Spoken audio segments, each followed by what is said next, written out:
This story was carefully brought to life through long hours of quiet research, thoughtful refinement, and close attention to every detail. Nothing has been included by chance. Each element was chosen to create a soothing, immersive experience while treating these events with the depth and respect they truly deserve. At its core, this channel exists for a single purpose: to preserve these stories and ensure they are remembered, rather than fading into time and disappearing beneath the noise. He had no criminal record, no history of violence on paper, no entry in any government file that would have caused a single officer to look twice at him.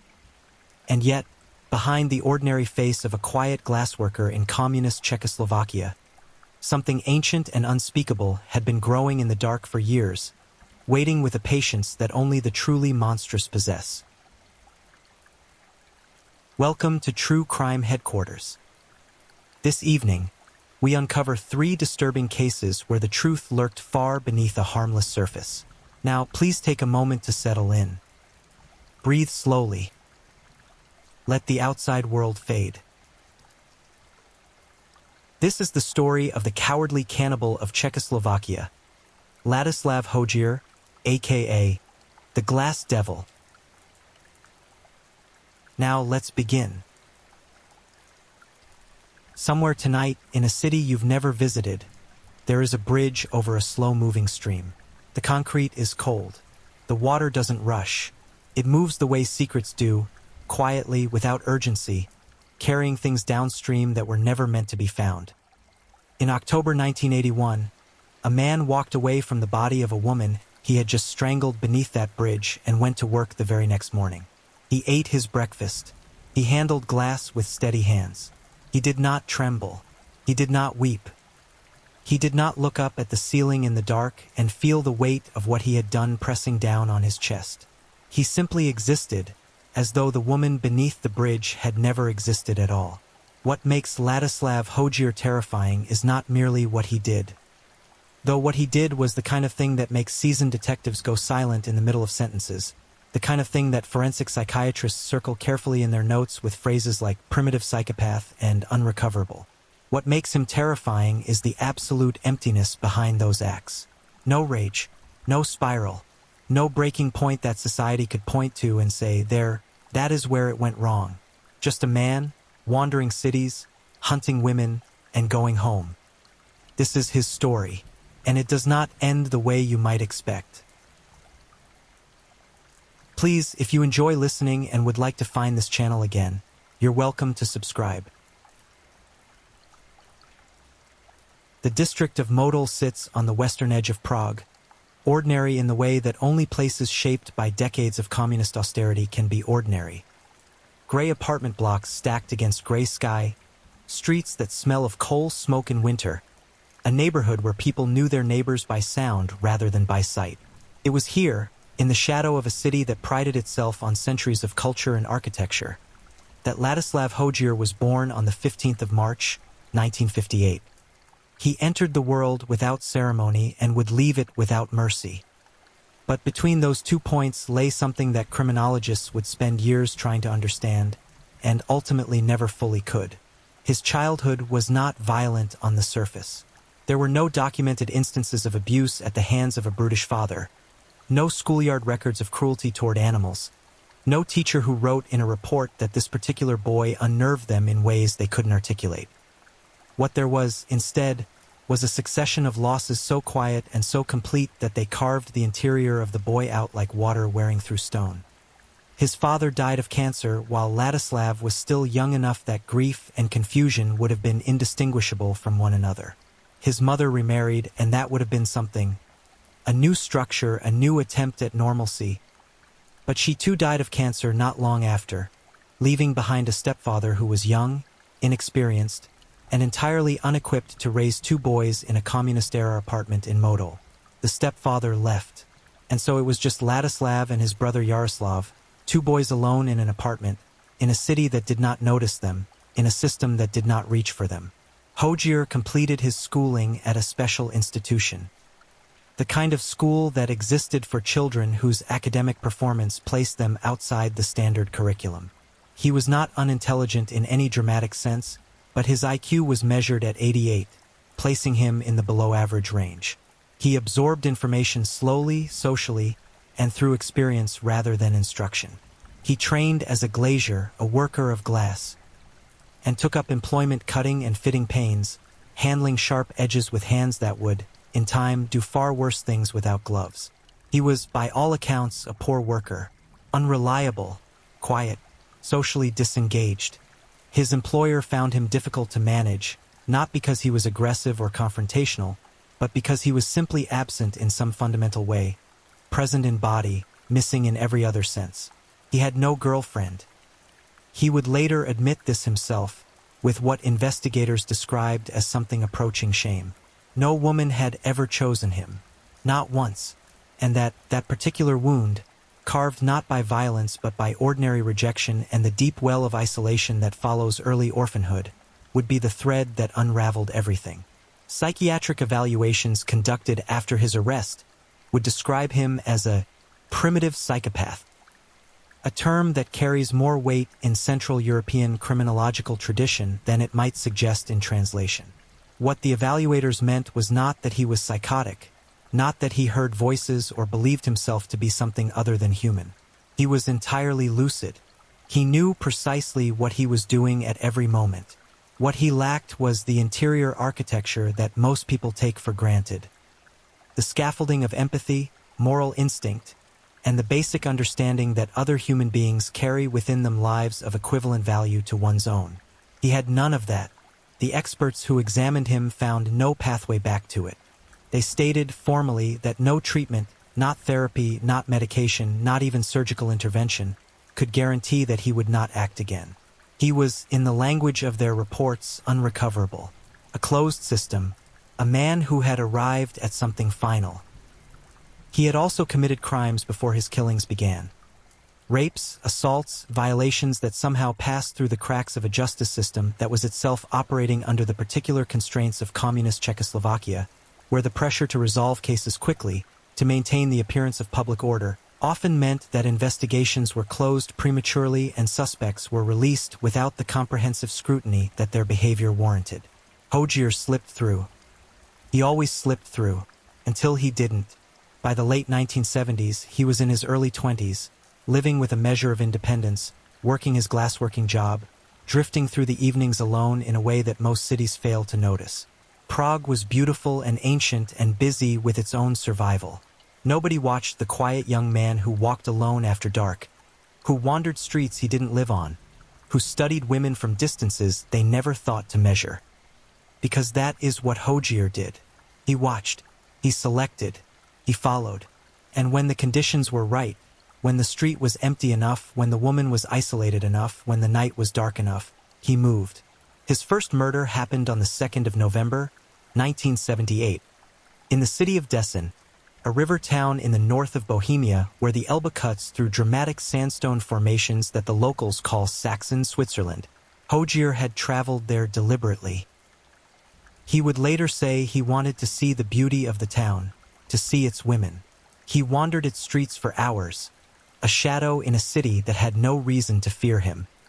He spotted a 22-year-old woman and followed her through the streets, tracking her movements with a patience that was itself a form of predation. She reached her building and went inside. He had lost her. Thwarted but not deterred, he circled back into the night and found another woman, Eva R., 30 years old, who had attended the cinema that evening with her husband but had separated from him to keep a private appointment with a lover. The irony of that detail, that she had slipped away from one man only to encounter another, would haunt those who studied the case for years. He confronted her near the bank of the Elbe, no more than 35 meters from the nearest occupied building. She resisted. She fought back with the desperation of a woman who understood immediately that something terrible was happening. But Hodzier's grip was relentless. He strangled her to death on that dark riverbank, so close to the warmth of other people's windows that the sound of her struggle should have carried. Didn't, or if it did, no one came. What he did next crossed a threshold that seasoned investigators would later describe as extraordinarily disturbing even by the standards of the cases they had seen. After killing Eva R., he stripped her body. He violated her in death in ways that demonstrated an appetite for degradation that extended beyond the living. And when he was done, when the night had absorbed everything it was going to absorb, he committed one final act of deliberate defilement. Placing a stinging nettle into the body of the woman he had just murdered, before walking away into the Desson dark. The investigation that followed was extensive and ultimately unsuccessful. Eva's husband was questioned. Her lover was questioned. An individual who craved attention manufactured a false confession that briefly redirected resources before collapsing under scrutiny. The real perpetrator was somewhere else entirely, untouched by suspicion, handling glass with steady hands. What the investigators didn't know, couldn't have known, in a system without centralized criminal profiling, without the forensic tools that would later make connecting crimes across regions possible, was that the man who had killed Eva R. on the banks of the Elbe was already thinking about the next time. Hojier would later describe his crimes in writing. He refused to speak them aloud. He said he was ashamed of some of what he had done. Not all of it, not most of it, but some specific elements that he would only commit to paper and not to voice. The shame was selective. The detail was extraordinary. He wrote with the precision of someone who had replayed every moment so many times in his mind that the memories had worn grooves into his thinking, smooth and permanent. The year following Eva's murder passed. Then another. Hojier served in compulsory military service, as was required of young men in Czechoslovakia at the time. He put on a uniform. He followed orders. He ate in mess halls with other soldiers and slept in barracks and gave no indication to any of them that he was carrying the weight of an unsolved murder on a riverbank in Desson. Military service gave him something he hadn't possessed before, the ability to travel under the cover of official purpose. He moved between cities on trains. He had reason to be in places other than Model. He had, in the language of what was about to unfold, both the motive and the mobility. The infrastructure of his killing was assembling itself quietly, the way all the most dangerous things do. Not with a roar, but with the slow, terrible silence of something taking shape in the dark. By the time February 1980 arrived, Hojier had been carrying the memory of what he had done in Desson for more than a year. Whether that memory tormented him or sustained him is a question the psychiatrists who evaluated him could not answer with certainty. What they could say was that he had not stopped. He had simply waited. The second murder would happen on a moving train on the night route from Prague toward Desson, the same city where it had all begun, as though he was drawn back to the geography of his first crime with a gravity he couldn't explain or didn't bother to resist. His victim was Ivona S., 25 years old, a medical student. She was traveling with her husband, a military officer, but had disembarked ahead of him at a stop near their destination while he continued on a later service. She was alone on the platform. She boarded the train alone, and Hojier, already on that train in military uniform, observed her with the calculating attention that he had by now refined into something close to an art. He watched her move through the carriage. He noted when she walked toward the toilet at the end of the train, and when she stepped inside and pulled the door behind her. He was already behind her, moving quickly, too quickly for her to process the sound of footsteps into the comprehension of danger before his hands were already closing around her throat. In the tight, lurching confines of a moving train toilet, with the countryside of Bohemia rushing past in the dark outside the small window, Ivona S. died. The space was too confined to do anything more, and so Hojier, after a brief pause, opened the window and pushed her body out into the night. He disembarked at Ústí nad Labem and caught another train back to Prague within 2 hours. A witness at Ústí had noticed a soldier moving quickly through the station.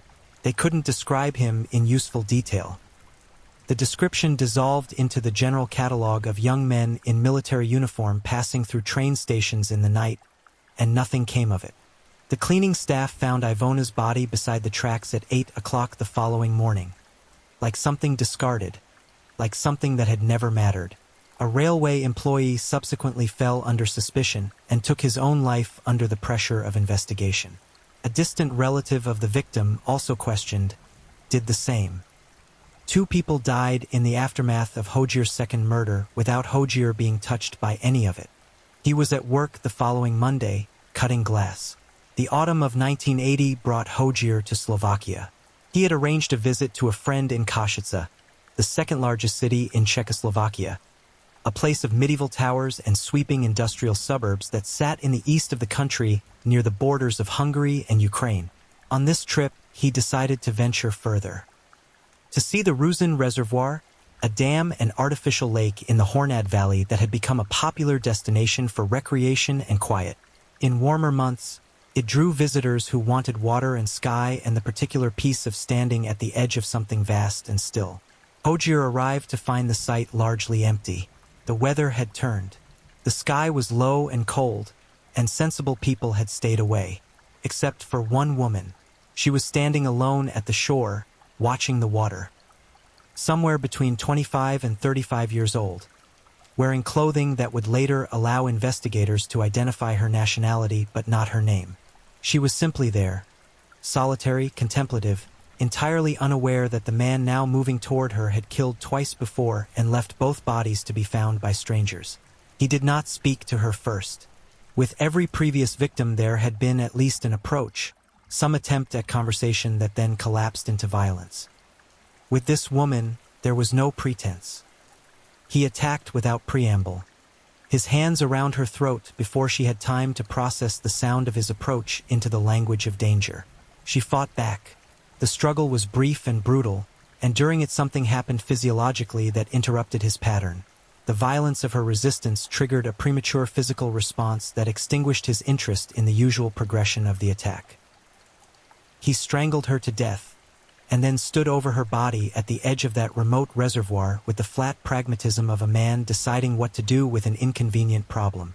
He found wire nearby, the kind of wire that collects at the edges of construction sites and rural infrastructure. He bound her body with it. He added a stone, pressing it against her chest to add weight. And then he pushed her into the reservoir's cold gray water and watched her sink. The body would not be found for over a year. Workers draining the reservoir in October 1981 discovered the remains in an advanced stage of decomposition, so advanced that the head had separated from the body at the neck, and the wrists had detached without any violent force having caused it, simply the slow work of submersion and time. The clothing brand on what remained of her garments indicated she was Czechoslovak. The brand was called Triola. Beyond that, investigators found nothing that allowed them to attach a name to the woman who had stood alone at the water's edge on a cold autumn day and never walked away from it. She remains unidentified to this day.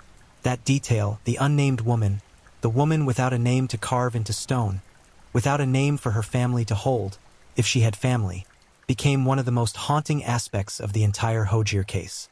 It was not merely that she was murdered, it was that she was erased. She became a clothing label, an approximate age range, and a physical description that matched hundreds of thousands of other women. And Hodzier walked back to Košice, caught his train, and returned to Prague, and she remained at the bottom of a Slovak reservoir for more than a year, becoming less and less of a person with every week that passed. 3 months later, Hodzier's military service ended.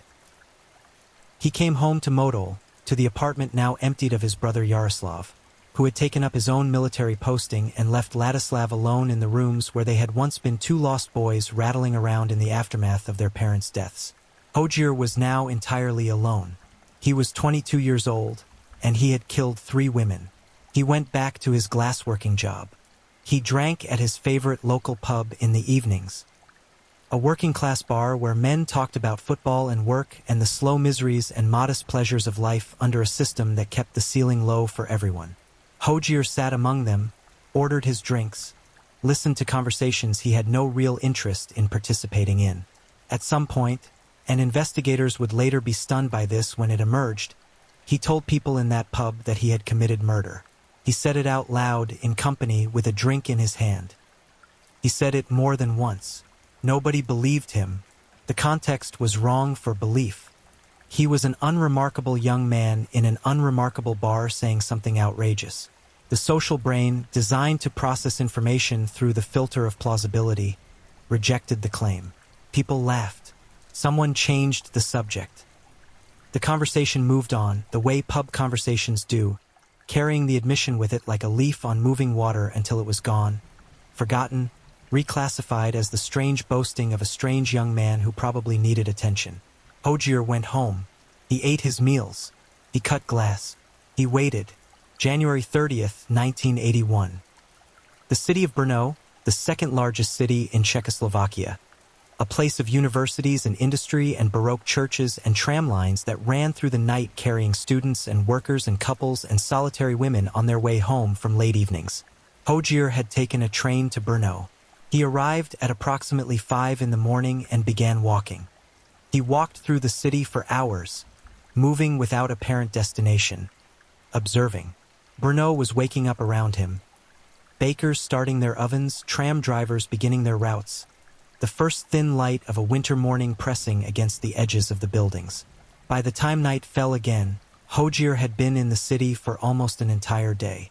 At around 3 in the morning, he encountered Ivana M. at a tram stop. She was 18 years old. Some records suggest 20, but 18 appears in the most consistent accounts, and she had been at the Brno Zoo that evening. Whether the zoo was open at night for some event, or whether this detail relates to a function connected with her work or study, the records are unclear.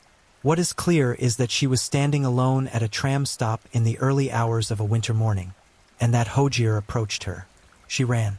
Something in his approach, the hour, the manner, some animal warning that the brain generates before the conscious mind has fully articulated the source of fear, caused Ivana to flee immediately. She didn't wait to understand what was wrong. She simply moved. He was faster.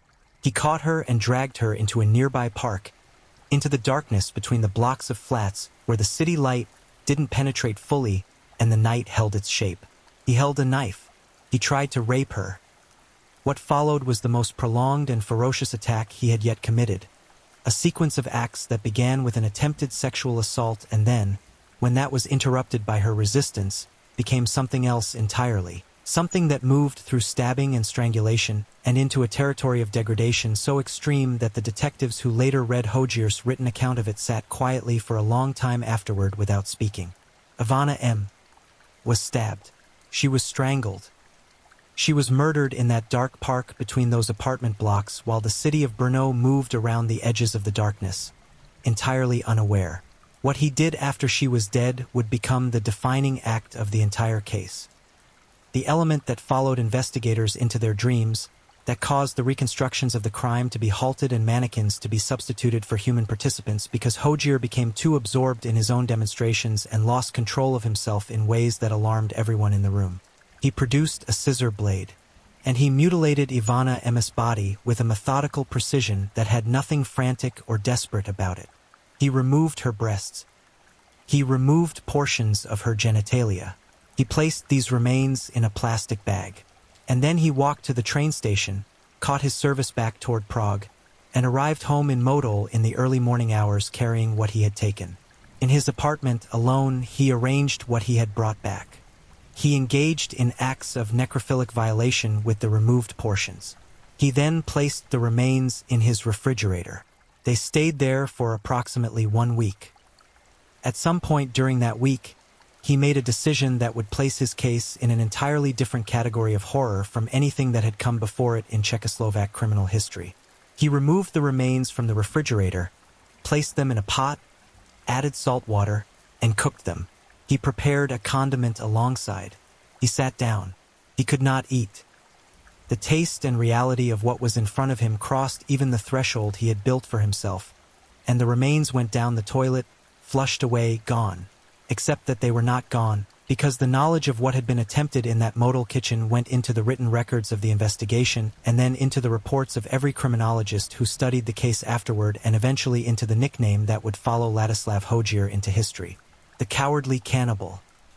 Not because the cannibalism fully succeeded, but because it was attempted, because it was planned, because it was executed with the same flat deliberateness that characterized every other thing he did. The cowardly element of the name referred to something else, to the way he chose his victims, always women, always alone, always in darkness, always at the moments when they were most vulnerable and least likely to be witnessed. He never confronted anyone who could fight back effectively. He never took a risk that wasn't calculated. He was meticulous in his selection of powerlessness. Criminologists who reviewed the case in later decades would observe that Hojier represented a particularly unsettling variety of predatory criminal. Not the disorganized, impulsive killer whose crimes bear the marks of chaos and emotional overflow, but the organized, calculating hunter whose crimes are planned in advance, executed with discipline, and then lived with in a way that suggests a complete absence of the emotional aftermath that most human beings would find inescapable. He went back to work. He cut glass. He ordered his drinks at the pub. He did not tremble. Between the murder of Ivana M. in January 1981 and the autumn of that same year, Ladislav Hojier committed the attack that investigators would later describe as his most reckless. Not because it was the most violent, but because of how close to home it happened, how many witnesses were in the vicinity, and how Hojier himself responded to the aftermath. It was October 3, 1981, a Saturday night in the Model district of Prague. His own neighborhood, the streets he had walked his entire life. He had been circling the area near the bridge over Modolski Potok for at least an hour, moving in and out of shadows, watching the pedestrians, measuring the gaps between potential witnesses. At 10 in the evening, Anna S. came into view. She was 51 years old, returning from an evening concert. She was well-dressed, composed, a woman in the middle of an ordinary evening making her way home the way people do, with the unthinking confidence of someone who has walked the same route 100 times and found it, always, unremarkable. Hojier noticed her and made a judgment that was characteristic of him. Because of her appearance and bearing, he estimated her as younger than she was. He found her attractive. He approached. He tried to speak to her, to persuade her. He offered what he described as a request. The word is almost absurdly inadequate for sex. Anna's response was exactly what it should have been. The conversation, if it could be called that, lasted no more than 4 exchanges before Hojier's patience, such as it was, evaporated entirely. He produced his knife. He cut her dress. He cut her stockings. He raped her in the shadows near that bridge, with the sounds of the city around them, with other people close enough that Anna's cry. She cried out once, clearly enough that multiple witnesses would later confirm they heard it. Should have brought someone running. No one came. Whether they thought the sound was something else, whether the particular ambiguity of a sound heard in the urban night allowed people to construct an alternative explanation and then move on with their evening, is something that cannot be answered with certainty. What can be said is that the cry was heard by several people, and no one connected it to violence. Hojier pulled her own stockings over her head. Not out of any concern for preventing identification, the investigators would later conclude, but as part of the ritual of domination that ran through all his crimes like a dark thread. He strangled Anna S. with his bare hands and the weight of everything he was. He then draped her overcoat over her face so that the cause and manner of her death would be visible only to those who looked beneath it. A strange, almost intimate act of concealment that he performed not to protect himself from discovery but to control who saw what he had done. He walked home. He was 300 meters from his front door. He went to his job the next morning. This is the murder that disturbed Hojier himself, he would later admit, not because of what he had done, but because of the proximity. He was afraid that someone had seen him, that someone in the neighborhood would put a face to the night's events, that the very ordinariness of his daily life would betray him because it overlapped too completely with the geography of the crime. He went to work afraid. He sat in the pub afraid. And then he told people in the pub again that he had committed murder. Again, nobody believed him. The body of Anna S. was discovered by a passerby who had detoured into the bushes near the bridge for personal relief. The police arrived, and the investigation began with the standard process.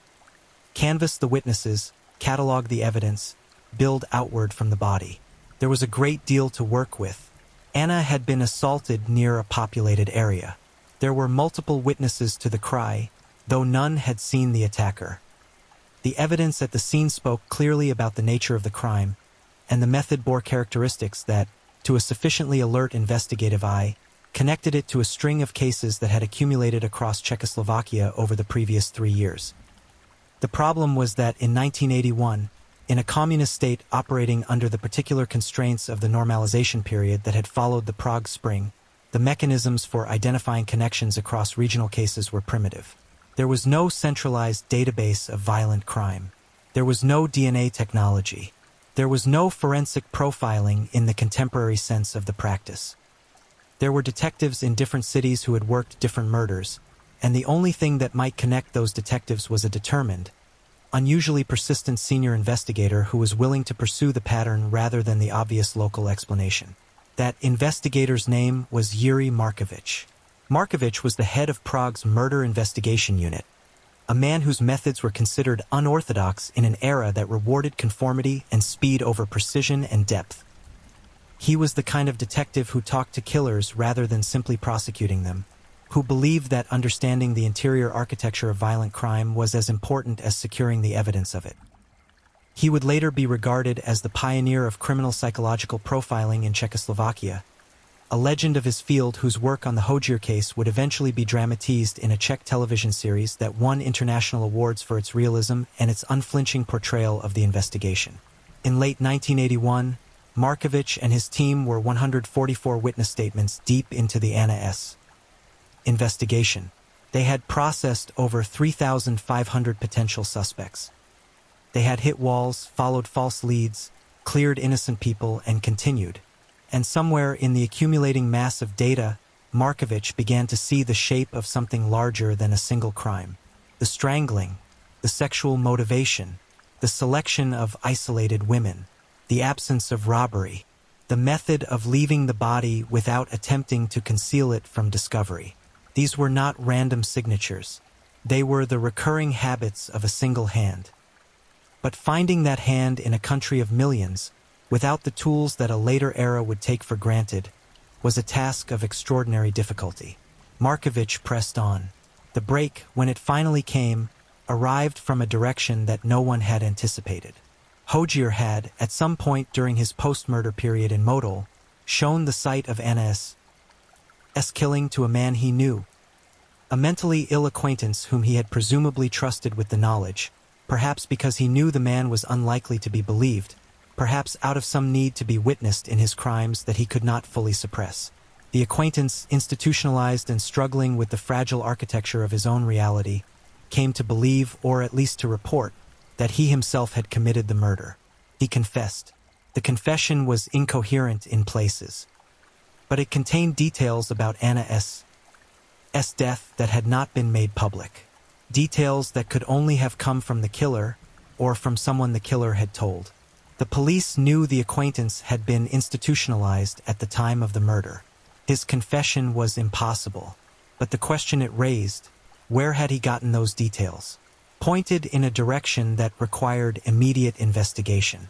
On the 11th of February 1982, Ladislav Hodzier was arrested. He did not resist. He sat down with the investigators and, after some initial positioning, began to write. Not to speak, never to speak, but to write. Page after page of detailed, precise, sometimes almost clinical description of what he had done to 5 women across Czechoslovakia over the course of 4 years. The writing was orderly. The admissions were specific. The shame, such as it was, attached itself to particular acts and not to the broader catastrophe of the crimes themselves. He admitted to 5 murders. He admitted to 18 rapes. He admitted to 1 attempted murder, a young woman whom he had attacked near a tram stop on a different night and who had survived by summoning the extraordinary presence of mind, even through terror and pain and semi-consciousness, to convince Hodzier to accompany her to her home where, she promised, no one would disturb them. She had led him away from the park, and then she had found a way to escape him, and she had survived. Investigators believed the actual murder count was higher. The evidence they had for 2 additional killings was strong enough that criminologists would cite those cases for decades as almost certainly belonging to Hodzier. But he did not admit to them, and the investigation, anxious about the contamination of the case with admissions that might prove false, was closed at 5 confirmed murders. The reconstruction process that followed Hodzier's arrest was, by the accounts of those present, deeply disturbing in ways that went beyond the ordinary horror of criminal reconstruction. Hodzier was brought to the sites of his crimes and asked to demonstrate what had occurred. The investigators brought human participants to stand in for the victims, so that the sequence of events could be reconstructed in physical space. But something happened when Hojier began demonstrating. He became absorbed. The clinical distance evaporated. He lost himself in the reenactment in a way that caused the human participants to be removed and replaced with mannequins, plastic figures in place of people, because the alternative, the real alternative, was something no one in the room was willing to remain close to. The trial of Ladislav Hojier opened before the municipal court in Prague and unfolded across a span of time that reflected both the complexity of the evidence and the political climate of a system that was simultaneously determined to demonstrate the thoroughness of its justice and quietly anxious about the implications of the case. Communist Czechoslovakia in the early 1980s operated under the normalization regime that had been in place since 1968. A system of enforced political stability that suppressed both dissent and anything that might disturb the carefully maintained narrative of a safe, ordered, well-functioning society.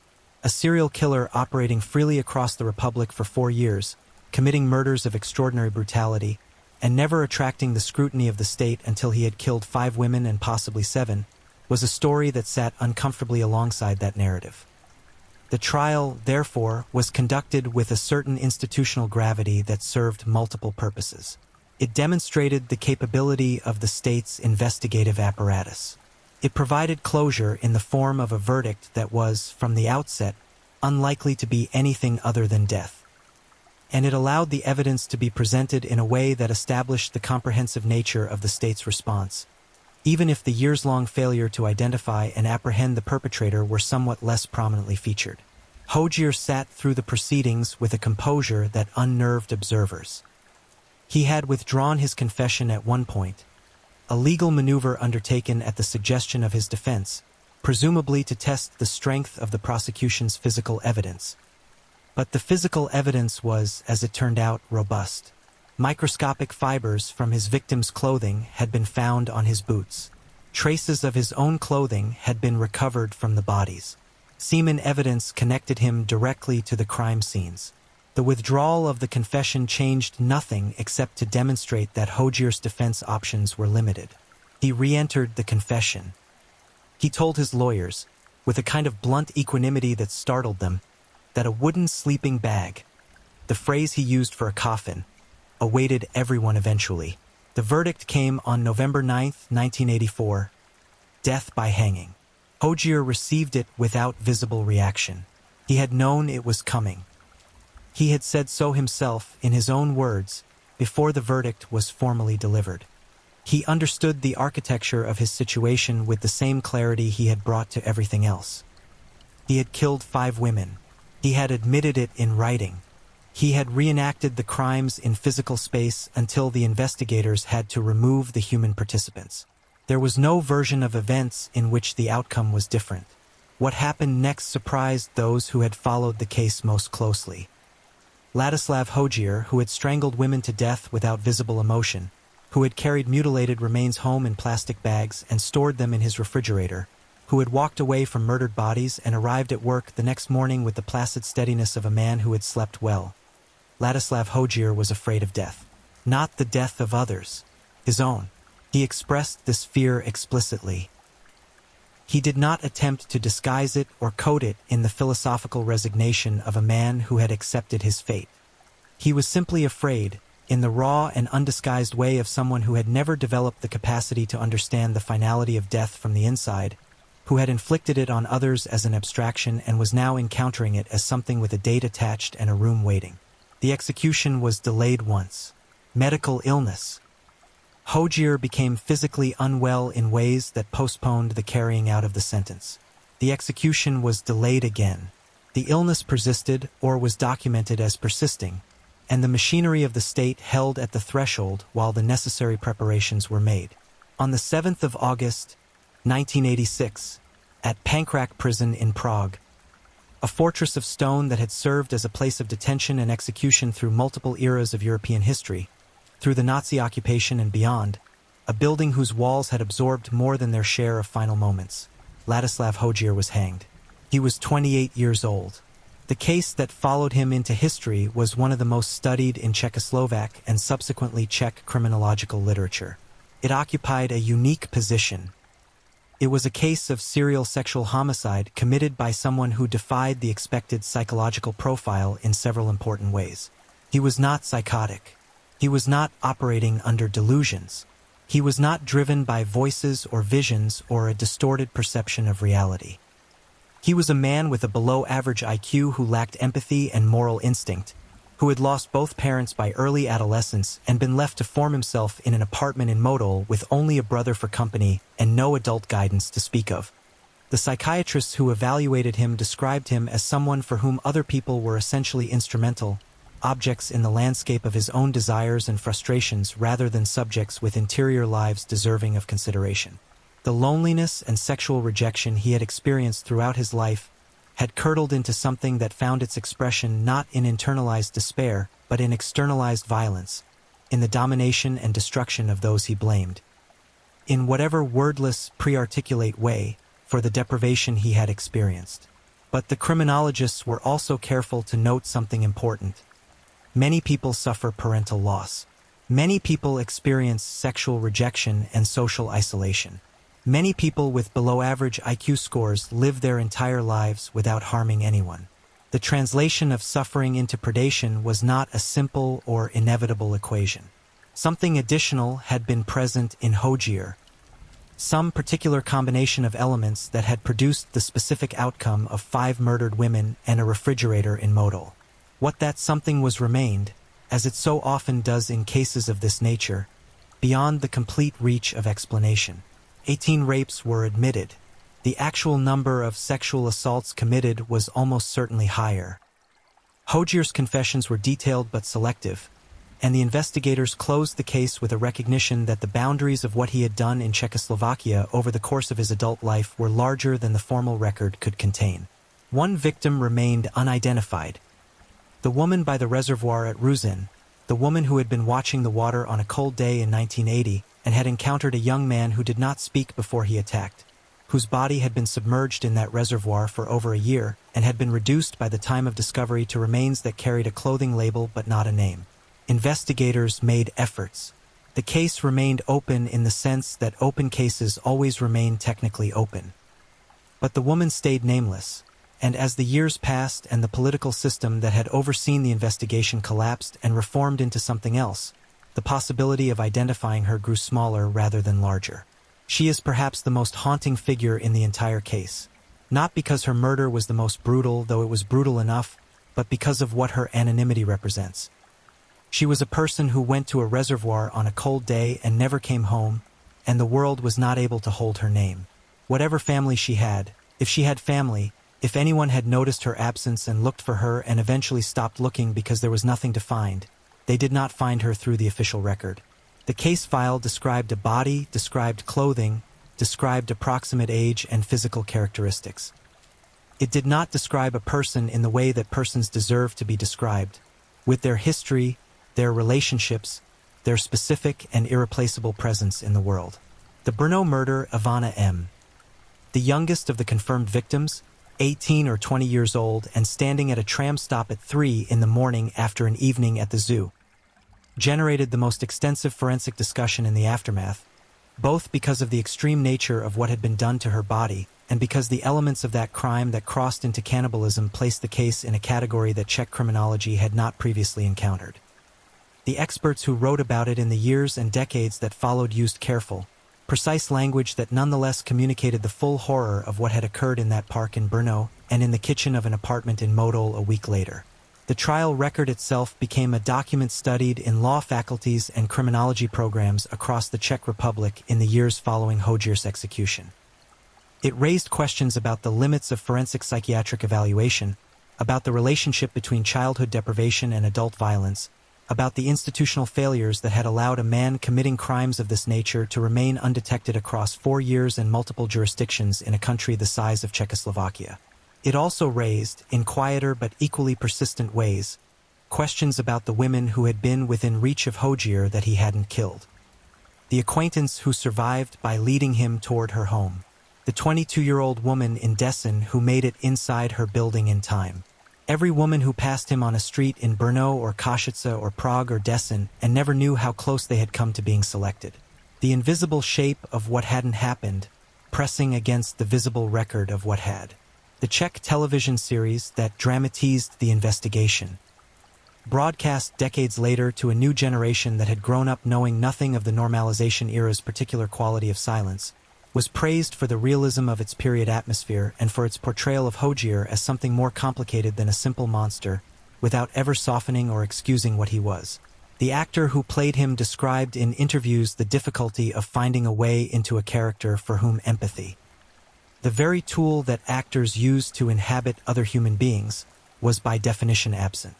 How do you portray someone whose defining characteristic is the absence of the thing you need to portray them? The series answered that question with considerable skill, and it won its awards, and it introduced Ladislav Hodzier to an audience that was watching from the comfort of a democratic country where the crimes he committed were now historical rather than immediate. But somewhere in the Czech Republic, in a house or an apartment, there may be people who are older now than they were in 1978, who had a sister or a mother or a daughter or a friend who went somewhere one day and did not come back, and whose absence was never explained by anything in the public record. People who learned, eventually, that a man named Ladislav Hodzier had killed women across Czechoslovakia between 1978 and 1981. People who looked at the list of confirmed victims and did not find a name they recognized. People who wondered, in the way that only uncertainty of that kind can make a person wonder, whether the woman whose absence shaped their lives was the woman at the reservoir, or someone whose case was never formally opened, someone whose disappearance was absorbed by the administrative indifference of a system that was not, at its core, designed to notice the individual. Ladislav Hodzier was hanged at Pankrak prison at 28 years old. He is buried in an unmarked location. The record of his crimes is extensive, precise, and in places still classified. The 5 women he was convicted of murdering are named in the case files. One of them has no name at all. The glass he cut, the windows, the panes, the transparent barriers between interior and exterior, still exists somewhere in the buildings he worked on in and around Prague. Glass has a long life. It holds its shape. It lets light through and it keeps the cold out, and it shows you your reflection if you stand close enough and the light is right. Somewhere behind glass that Ladislav Hodzier's hands shaped and fitted, people live their ordinary lives, entirely unaware of who made the window they're looking through. That is, in some ways, the most unsettling detail of all. Not the crimes, not the execution, not even the unnamed woman at the bottom of the reservoir, but the glass. Clear and silent and still carrying the fingerprints of the man who cut it, holding them the way only glass can, invisible until the light catches them at exactly the right angle, and then suddenly unmistakable. If you're new here, welcome to the channel, where we dive into true crime stories with calmness and respect. A special shout out to my amazing subscribers who've been with me from the start. Thank you for your incredible support. If you're still with me, drop a comment. Let me know where you're tuning in from and what time it is in your part of the world. Or just say hello so I know you're still here. And if you haven't already, make sure to like this video and hit subscribe, so you won't miss any of our upcoming true crime stories perfect for winding down. Now, let's move on to our second story. Story 2. The Ghost of Kolin. Czech Republic's most calculated executioner. Otto Biederman, a.k.a. the Distiller of Death. He graduated with honors. He kissed his mother goodbye every morning. He fired a submachine gun inside his own bedroom while his family sat in the next room, and not one of them flinched because they were used to it. Somewhere between the cobblestone streets of Prague, where tourists photograph cathedral spires and sip dark coffee in amber lamplight, a man with a distillery degree and a wardrobe full of weapons was building a list. Not a shopping list, not a task list, a body list. And what made Otto Biederman unlike almost every predator this channel has ever examined was not the ferocity of his violence, though that alone would buckle your knees, but the breathtaking, surgical calm with which he administered it. He did not rage. He did not spiral. He planned, he lured, he executed, and then he went home. He did not drink to forget. He was the distillery, cold, measured, precise, transforming living, breathing human beings into nothing more than problems that needed to be processed and disposed of. 5 people vanished from the Czech Republic between 1993 and 1996, each one brought down by this man's hand with an almost professional efficiency that terrified even the hardened detectives assigned to the case. He was not a monster who emerged from a dungeon of childhood horrors. He was, by every observable measure, entirely ordinary until the moment he was not. And that, right there, is what should frighten you most of all. So pull your chair closer, lower the lights, and stay with us, because the story of the man they would come to call the Distiller of Death is one that, once you hear it, you will spend a very long time trying to unknow. There are towns in the Czech Republic that exist in a kind of beautiful obscurity. Places where bread is still baked before dawn, where old men argue about football in village squares, and where the name of a local boy-turned-killer hangs in the air for generations like smoke that refuses to clear. Brandy's nad Labem is one such place. It sits east of Prague, unhurried and unfashionable, pressed against the curves of the Elbe River as if leaning on it for support. This is where Odo Biedermann entered the world on the 5th of August, 1973. And for a long while, there was absolutely nothing about him to suggest that his name would one day be spoken in courtrooms with hushed, grave voices, or that his face would stare out from case files with the blank indifference of a man who had long since made peace with what he was.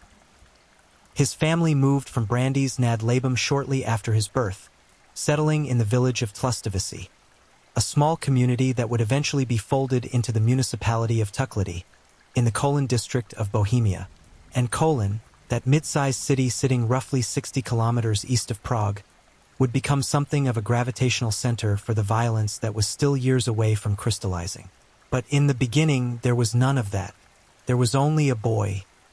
By every account gathered from those who knew him in his youth, Odo Biedermann was unremarkable in the most benign sense of the word. He did not terrorize classmates. He did not pull wings off insects or set things on fire for sport. He came from a stable household, a loving one, investigators would note with a kind of baffled emphasis during the years that followed his crimes. His parents were not criminals. There was no documented abuse, no fractured domestic atmosphere, no parade of traumas that might otherwise serve as the convenient backstory we often assign to those who grow up to destroy lives. The teachers who remembered him described a student of middling performance, averaging his way through primary school without distinction in either direction. He caused no trouble. He sought no spotlight.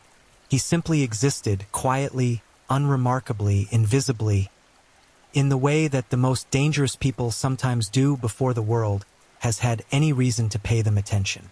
After completing his primary education, Biedermann enrolled in a secondary vocational program with a specific academic focus that would, in hindsight, feel almost perversely appropriate. Biochemistry with a concentration in distillery and viticulture at the Cojetin Vocational School. He was studying fermentation, the science of transformation, the careful, controlled conversion of one thing into something else entirely.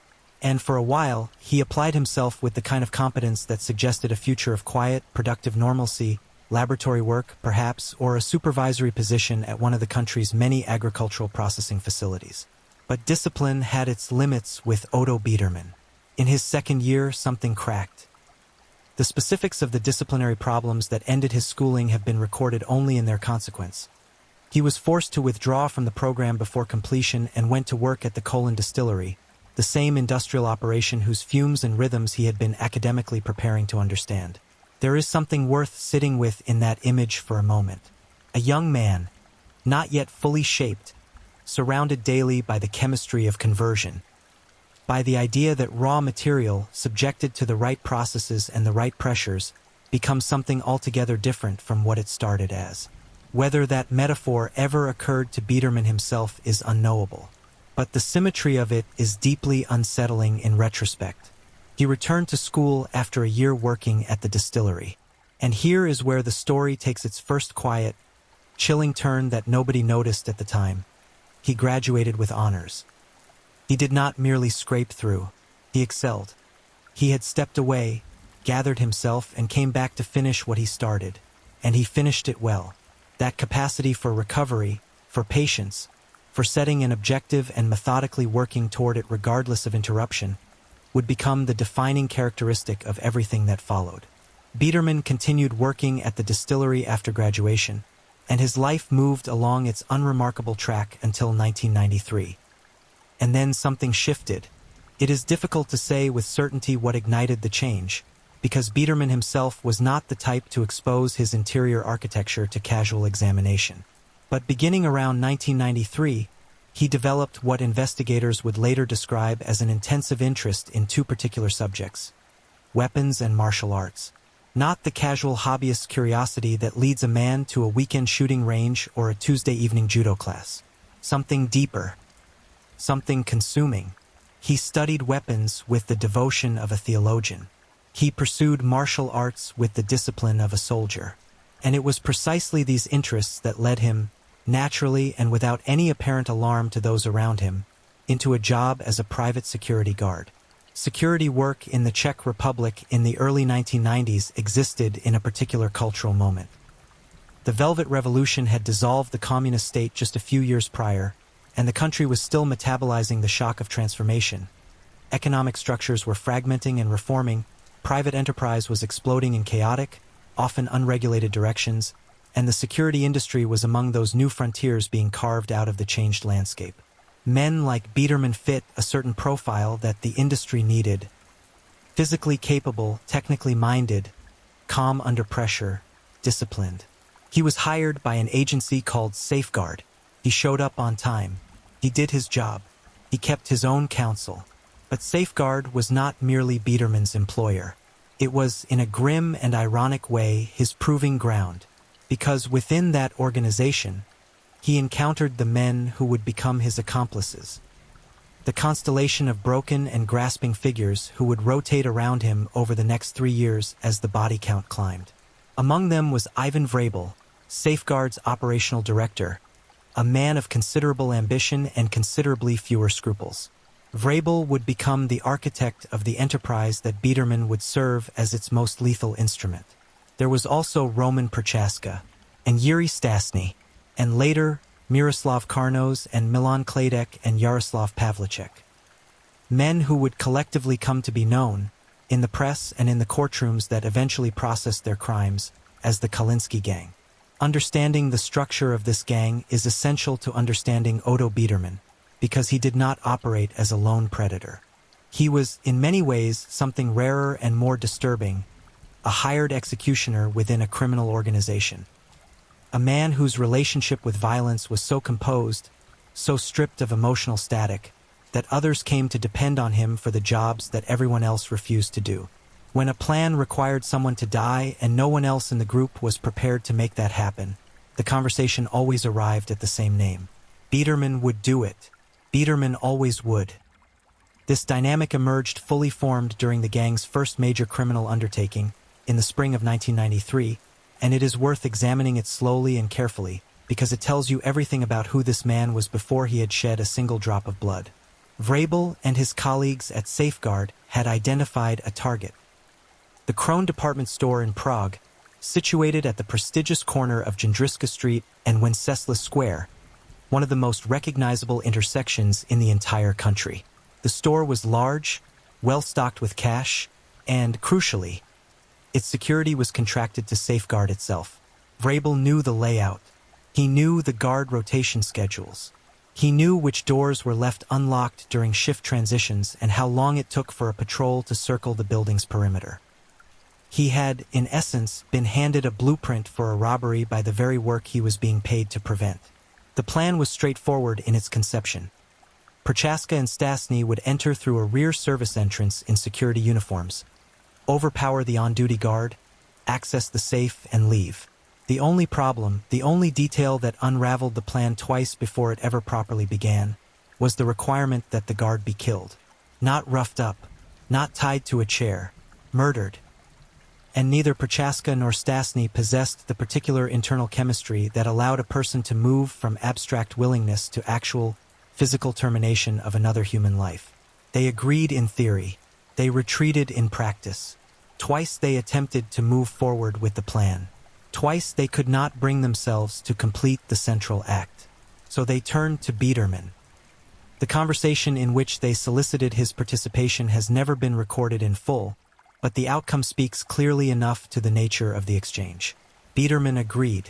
No extended negotiation is documented. No elaborate persuasion appears to have been necessary. He was asked to kill a man he did not know, as part of a robbery he had not planned, and he said yes. The quietness of that assent is what lodges in the mind and refuses to leave. On the night between the 6th and 7th of July, 1993, the three men dressed in the uniforms of safeguard security personnel and made their way to the Krone department store on Wenceslas Square. The streets of Prague at that hour held their usual collection of night owls and late workers and couples walking arm in arm beneath the city's golden lights, entirely unaware that within one of the buildings they passed, a man named Joseph Dovanek was sitting at his security post. A working man, doing an honest job, with no way of knowing that this particular night would be the last of his life. Prochaska took up his position outside, maintaining a watch over the building's front entrance. Inside, Biederman and Stasny moved through the shadows toward the guard post. And then Biederman raised the tonfa, the short baton favored in police and security training, a weapon Biederman knew intimately, and brought it down on Joseph Dovanek with devastating, disabling force. Dovanek fell, but falling was not enough. Not for what they needed. What they needed was certainty. What they needed was finality. And so, as the stricken guard lay on the ground, dazed, helpless, his body broken by the impact, Biederman and Stasny bound him with wire, cutting wire, the kind that bites into flesh. And then, in a sequence of violence so clinical and so prolonged that even reading about it decades later produces a particular sick unease, they stabbed him. First with a knife, then with a needle, as though the gradations of the weapon mattered to them somehow, as though there was a grammar to what they were doing that needed to be spoken in full. Joseph Dovanek, a security guard on a night shift in the heart of Prague, died on the floor of the Krone department store. The three men then proceeded to the safe. They extracted more than 3 million Czech crowns. They walked out of the building. They split the money. Biederman received 200,000 crowns, a fraction of the total haul, for the act that had made the entire operation possible. The disproportion is almost surreal. He had provided the one capability that the others lacked. He had delivered the murder that unlocked the vault, and his share of the proceeds reflected none of that. He was paid less than a tenth of what the robbery produced. It was, in retrospect, a transaction that revealed something important about the hierarchy within the gang. Biederman's lethal utility was exploited at a price that his collaborators seemed to consider perfectly reasonable, and Biederman himself did not appear to object. That acceptance, that willingness to absorb inequity without apparent resentment, is one of the most psychologically arresting features of his early criminal career. He was not in it for wealth, or at least not wealth alone. He was in it for something that money cannot fully purchase or fully describe. Something in the performance of the act itself. Something in the calm that followed. He went back to his life after Joseph Dovanek was buried. He went back to his routines. And for nearly 2 years, the Kalinsky gang was quiet, at least in terms of murder. But the capability that had been demonstrated on that night in July 1993 did not disappear. It sat in the group's collective memory like a tool returned to a drawer after use, still sharp, still ready, waiting for the next time the need arose. And the need, as it always does with men of this particular kind of appetite, would arise again.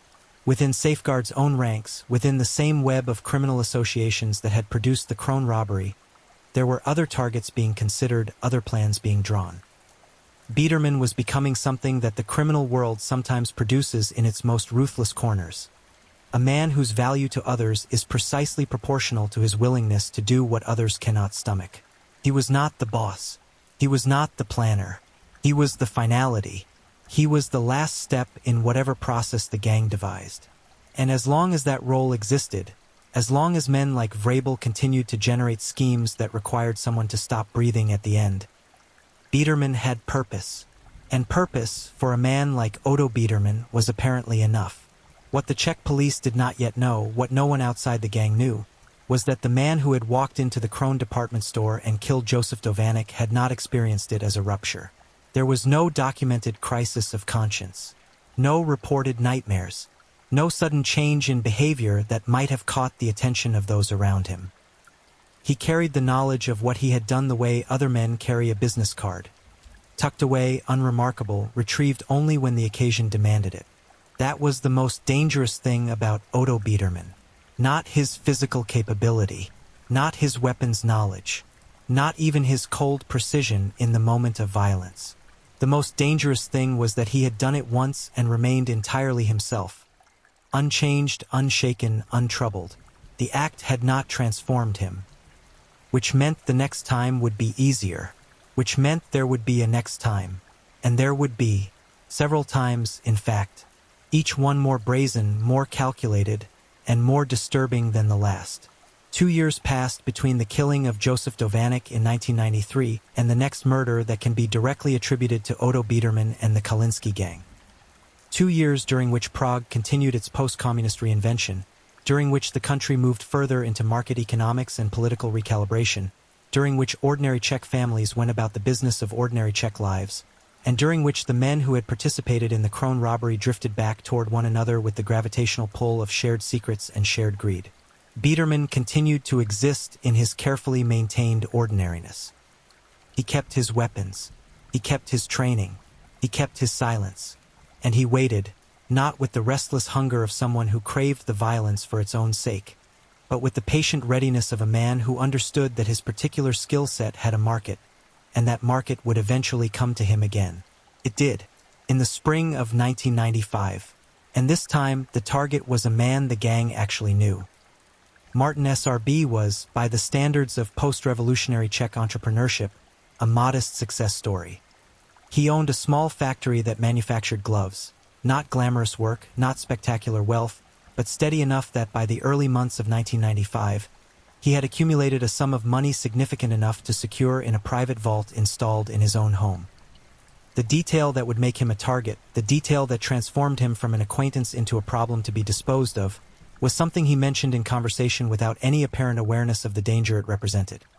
He was planning a trip to the United States, and for that trip, he would be keeping a substantial amount of cash in that home safe. He told this to people he trusted. Among those people, in some degree of separation, was the network of men surrounding Otto Biedermann. The plan that crystallized around Martin SRB was predicated on a brutal simplicity. They would lure him somewhere isolated.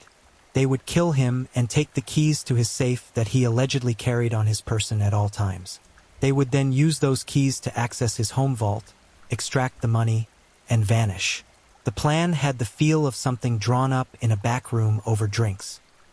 Efficient in concept, reckless in its assumptions, and fatal in its execution for a man who had done nothing to deserve any of it. On the evening of the 1st of June, 1995, Biedermann and his accomplice Yaroslav Pavlicek made contact with Martin SRB in the village of Skvorek. They were familiar faces. They extended an invitation that carried no apparent menace. A night out, a billiards club in the Prague 21 district of Ujezd nad Laci, the kind of casual social arrangement that suspicious men might decline but that unsuspecting men accept without a second thought. SRB accepted. He climbed into a vehicle with men he knew. He trusted his familiarity with them to protect him. That trust was the last mistake he would ever make. They drove, and at some point along the route they stopped. The location chosen was a deserted parking lot that sat in the kind of vacancy that only certain industrial outskirts achieve at night. No ambient noise, no passing foot traffic, no witness capable of registering what was about to happen. The pretense offered for the stop was that someone else was supposed to join them there. A person who never materialized. A fiction constructed to halt the car in a place where there would be no one to hear or see. Martin SRB stepped out of the vehicle. And the moment his feet touched the ground, Otto Biedermann moved. There was no confrontation, no argument, no final words exchanged that might have allowed SRB to register the full horror of what was happening before it happened. Biedermann simply closed the distance between them and fired twice. Once into the chest, targeting the heart, and once into the head. 2 shots. Precise. Deliberate. The kind of grouping that speaks to a man who has thought about where he will shoot rather than simply whether he will. Martin SRB died in a parking lot on a June evening, killed by men he had considered acquaintances. for the crime of mentioning that he had money. What followed the murder was, if anything, more disturbing in its cold practicality than the act itself. The body was transported to the home of Milan Kladek, another member of the gang's inner circle, where it was searched. They were looking for the safe keys. They were expecting a windfall. Instead, they found 7,000 Czech crowns and a handful of documents. The safe keys were not there, or not in any form that immediately yielded access. Undeterred, the gang buried Martin SRB's body. Then they waited. They kept watch over his home, days of surveillance, monitoring the movements of his wife and children. And only once the grieving family had vacated the property did they break in, locate the physical safe, and haul it away. They brought it to Biederman's house. They cut it open with the kind of equipment that suggests they had done this sort of thing before, or at least had planned thoroughly for it. Inside the safe, nothing. Not a single crown. Martin SRB's wife, in the days following her husband's disappearance. Days when she did not yet know he was dead but understood that something was very wrong. Had removed every last note from the vault. The money the gang had killed a man to obtain had been in a grieving woman's hands before they ever reached the safe. The murder had produced nothing. The mathematics of what they had done, weighed against what they had gained, collapsed into a kind of obscene absurdity. A man had been killed for zero return. But here is the thing about men who have already crossed a certain line. The absence of reward does not produce proportionate regret. It does not generate a reckoning. If anything, it produces only the cold recalibration that leads to the next attempt. Biederman had now killed twice. The second killing had been even more cleanly executed than the first. A straightforward execution in an isolated location, no improvisation required, no prolonged struggle. His competence was, if anything, increasing, and the gang continued to function, continued to scheme, continued to identify new targets with new money and new vulnerabilities. By the latter part of 1995, the gang's attention had turned inward in the most sinister possible direction. Yaroslav Pavlicek, the same man who had accompanied Biederman to the parking lot where Martin SRB was shot, the same man who had participated in the planning of that murder, had become a liability. Or more precisely, he possessed something that others wanted: land. Inherited property in Prague, a piece of real estate that Ivan Vrabel, the gang's operational director, had identified as commercially valuable and personally desirable. Vrabel wanted that land. And in the calculus of the Kalinsky gang, wanting something that a person possessed was sometimes sufficient motivation to eliminate that person and take it. The plan for Pavlicek was more intimate in its geography and more chilling in its staging than anything the gang had attempted before. Biederman invited Pavlicek to his home, not to a parking lot, not to a hotel, to his actual residence, the domestic space where his family also lived. The intimacy of that choice, the willingness to commit murder in a setting so close to one's own daily life, speaks to a level of psychological compartmentalization that investigators found deeply unsettling. Pavlicek arrived. He was shown to a room. He settled onto a couch, comfortable, at ease, in what he understood to be the home of a man he worked with, a man he had committed crimes alongside. He was relaxed. He had no reason to be otherwise. Biederman excused himself for a moment and crossed to the wardrobe on the other side of the room. He opened it. Inside, among whatever clothing or belongings were stored there, Biederman had positioned a submachine gun. He retrieved it. He turned. And before Yaroslav Pavlicek could fully process what his eyes were showing him, Biederman opened fire. 6 shots. 6 bullets into the body of a man who had, just moments ago, been sitting comfortably on a couch. 6 impacts that tore through flesh and bone in the enclosed space of a domestic room while, and this detail, once encountered, refuses to leave the mind, Biederman's family was present elsewhere in the same house. And when Pavlicek, despite those 6 gunshots, still showed signs of movement, some final, involuntary insistence of the body on continuing, Biederman set down the submachine gun, retrieved a dagger, and drove it into the man's heart. A definitive punctuation mark. A final act of absolute certainty. Pavlicek was placed inside the wardrobe, the same wardrobe from which the murder weapon had been drawn, and that night, Biederman carried the body outside and buried it near the house. His family, by all accounts, was not disturbed by the sounds of gunfire from within the room.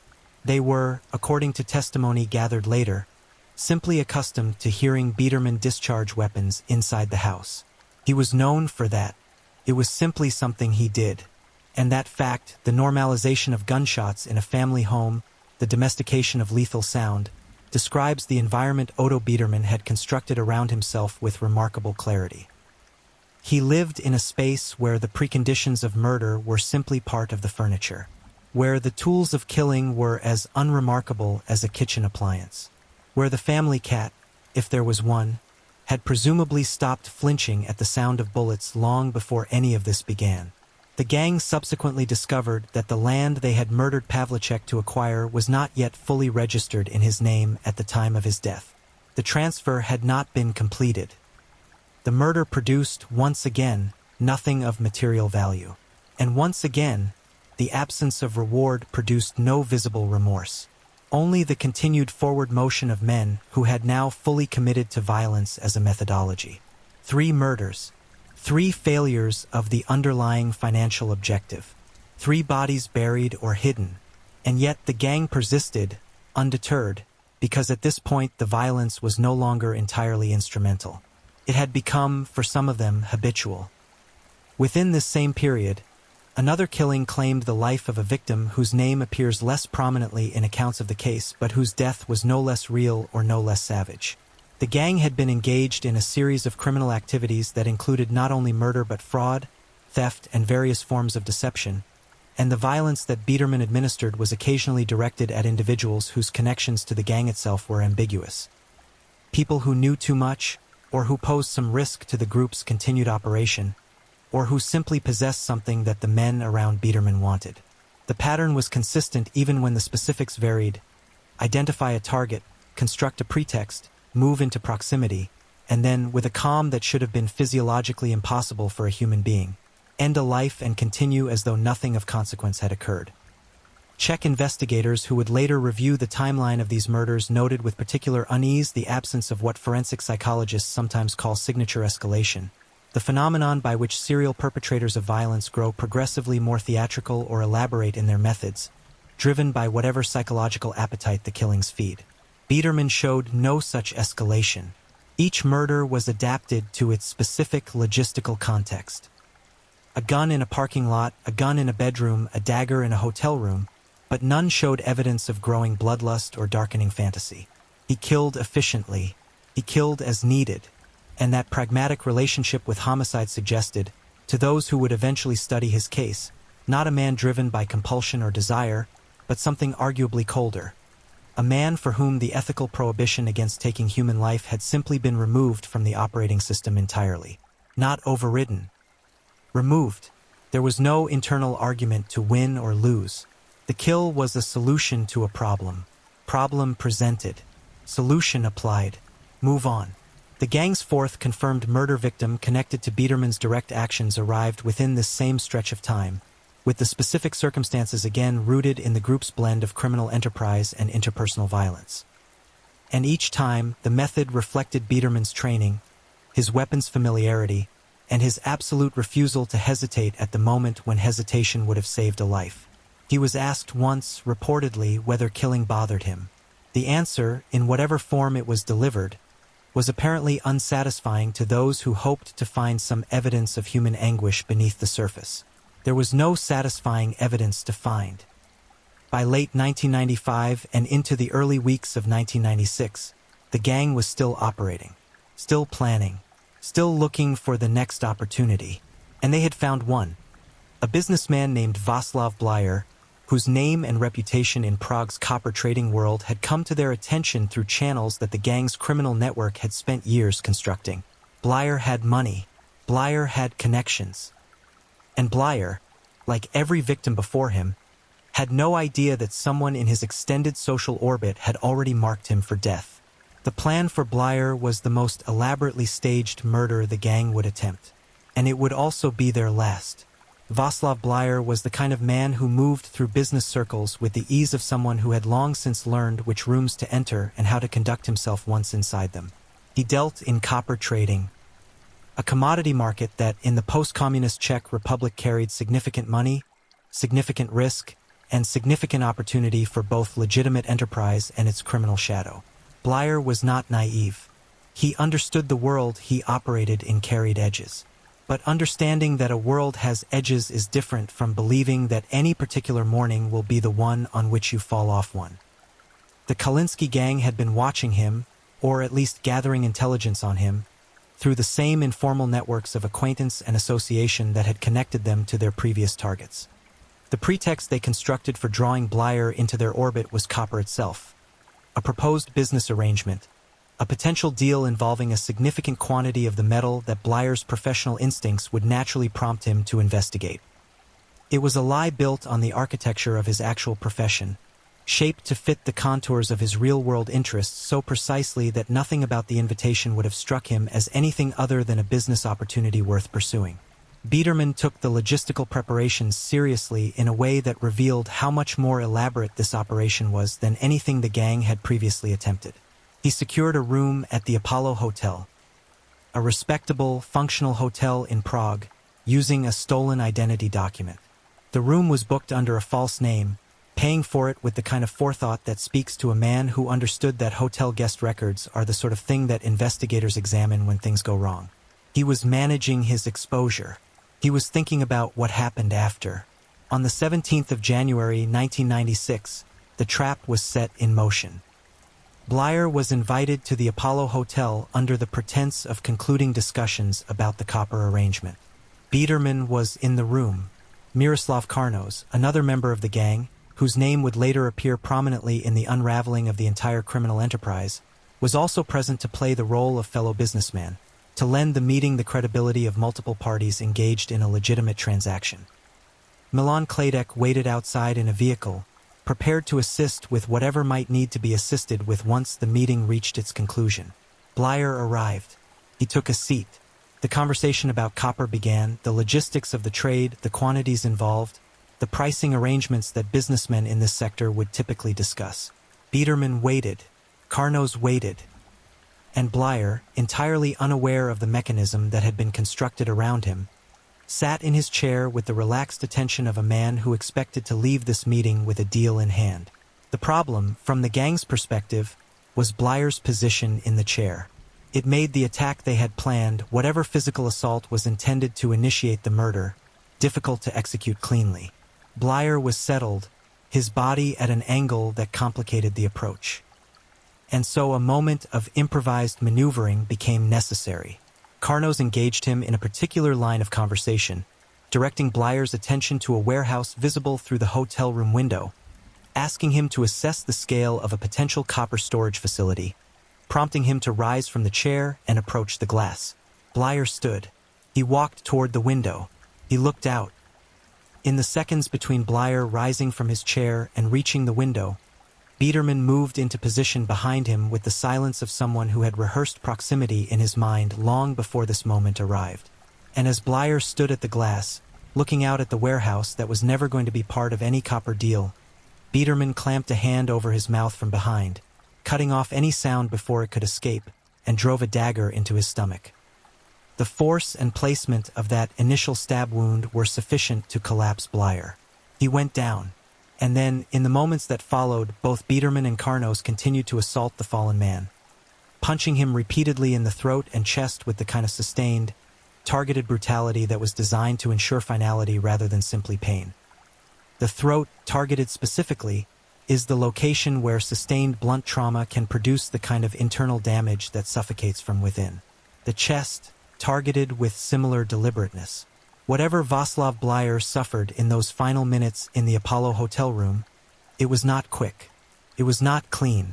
It was methodical violence applied to a human body until that body stopped. When it was over, Biederman and Karnos searched the remains.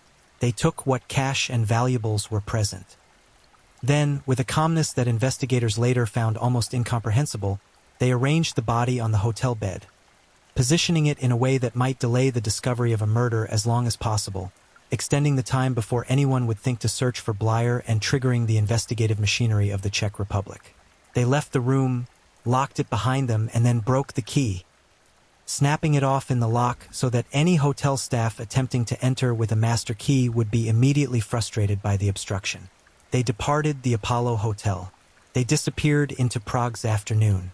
And for a while it worked. Václav Bleier was not immediately reported missing by associates who might simply have assumed a busy businessman was occupied elsewhere. The hotel room, locked and apparently undisturbed, attracted no immediate attention. The body lay on that bed in the silence of a locked room while the men who had put it there went about their lives outside. But Bleier had been a careful man in his professional dealings, and careful men leave trails. His family, working through his personal effects in the days and weeks after his disappearance, gained access to an electronic diary, the kind of personal organizer that serious businesspeople of that era used to manage their schedules and contacts. Within that diary, they found a reference to a red Renault, and associated with that vehicle was a name, Miroslav Karnos. The Czech police moved on Karnos. He was brought in for questioning, and his initial response was what investigators expected from a man who had something catastrophic to hide and knew that cooperation led directly to a prison cell. He refused to confess. He denied involvement. He insisted on his innocence with the kind of performance that requires knowing exactly what the investigators do and do not yet have in their hands. But the alibi he constructed required him to name names.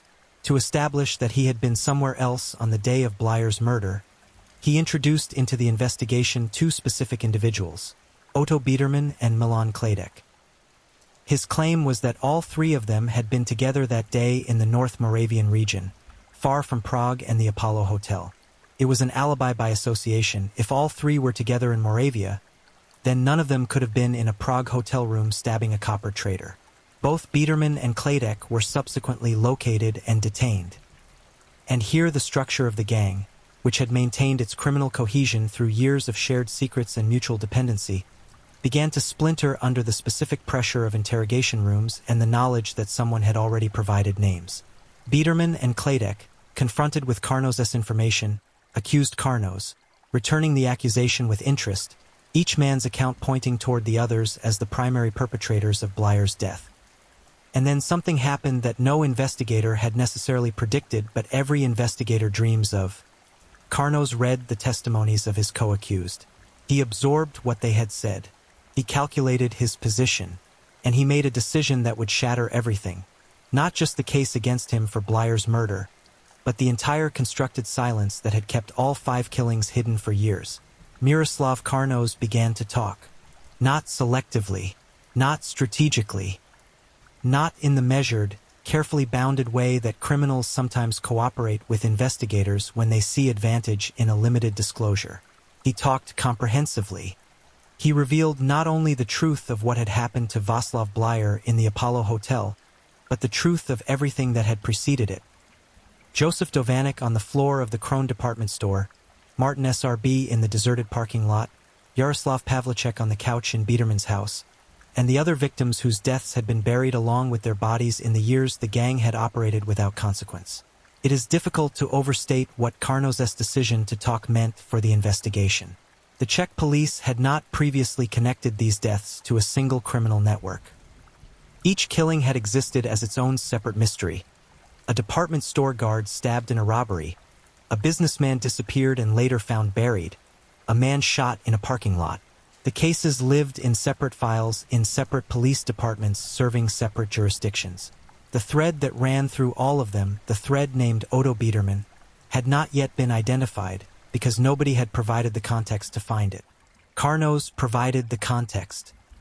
Suddenly, what had appeared to be a scattered series of unrelated crimes resolved into a pattern. Suddenly, the man who had served as the gang's enforcer, the man everyone came to when a problem required a terminal solution, stood at the center of a web of violence that stretched back 3 years and across multiple locations in the Czech Republic. Detectives who had been working individual cases in isolation began coordinating, comparing, reconstructing. The full shape of what the Kalinsky gang had done, and who had done the irreversible parts of it, came together in the investigative record with a completeness that made prosecution not merely possible but overwhelming. Biederman was arrested.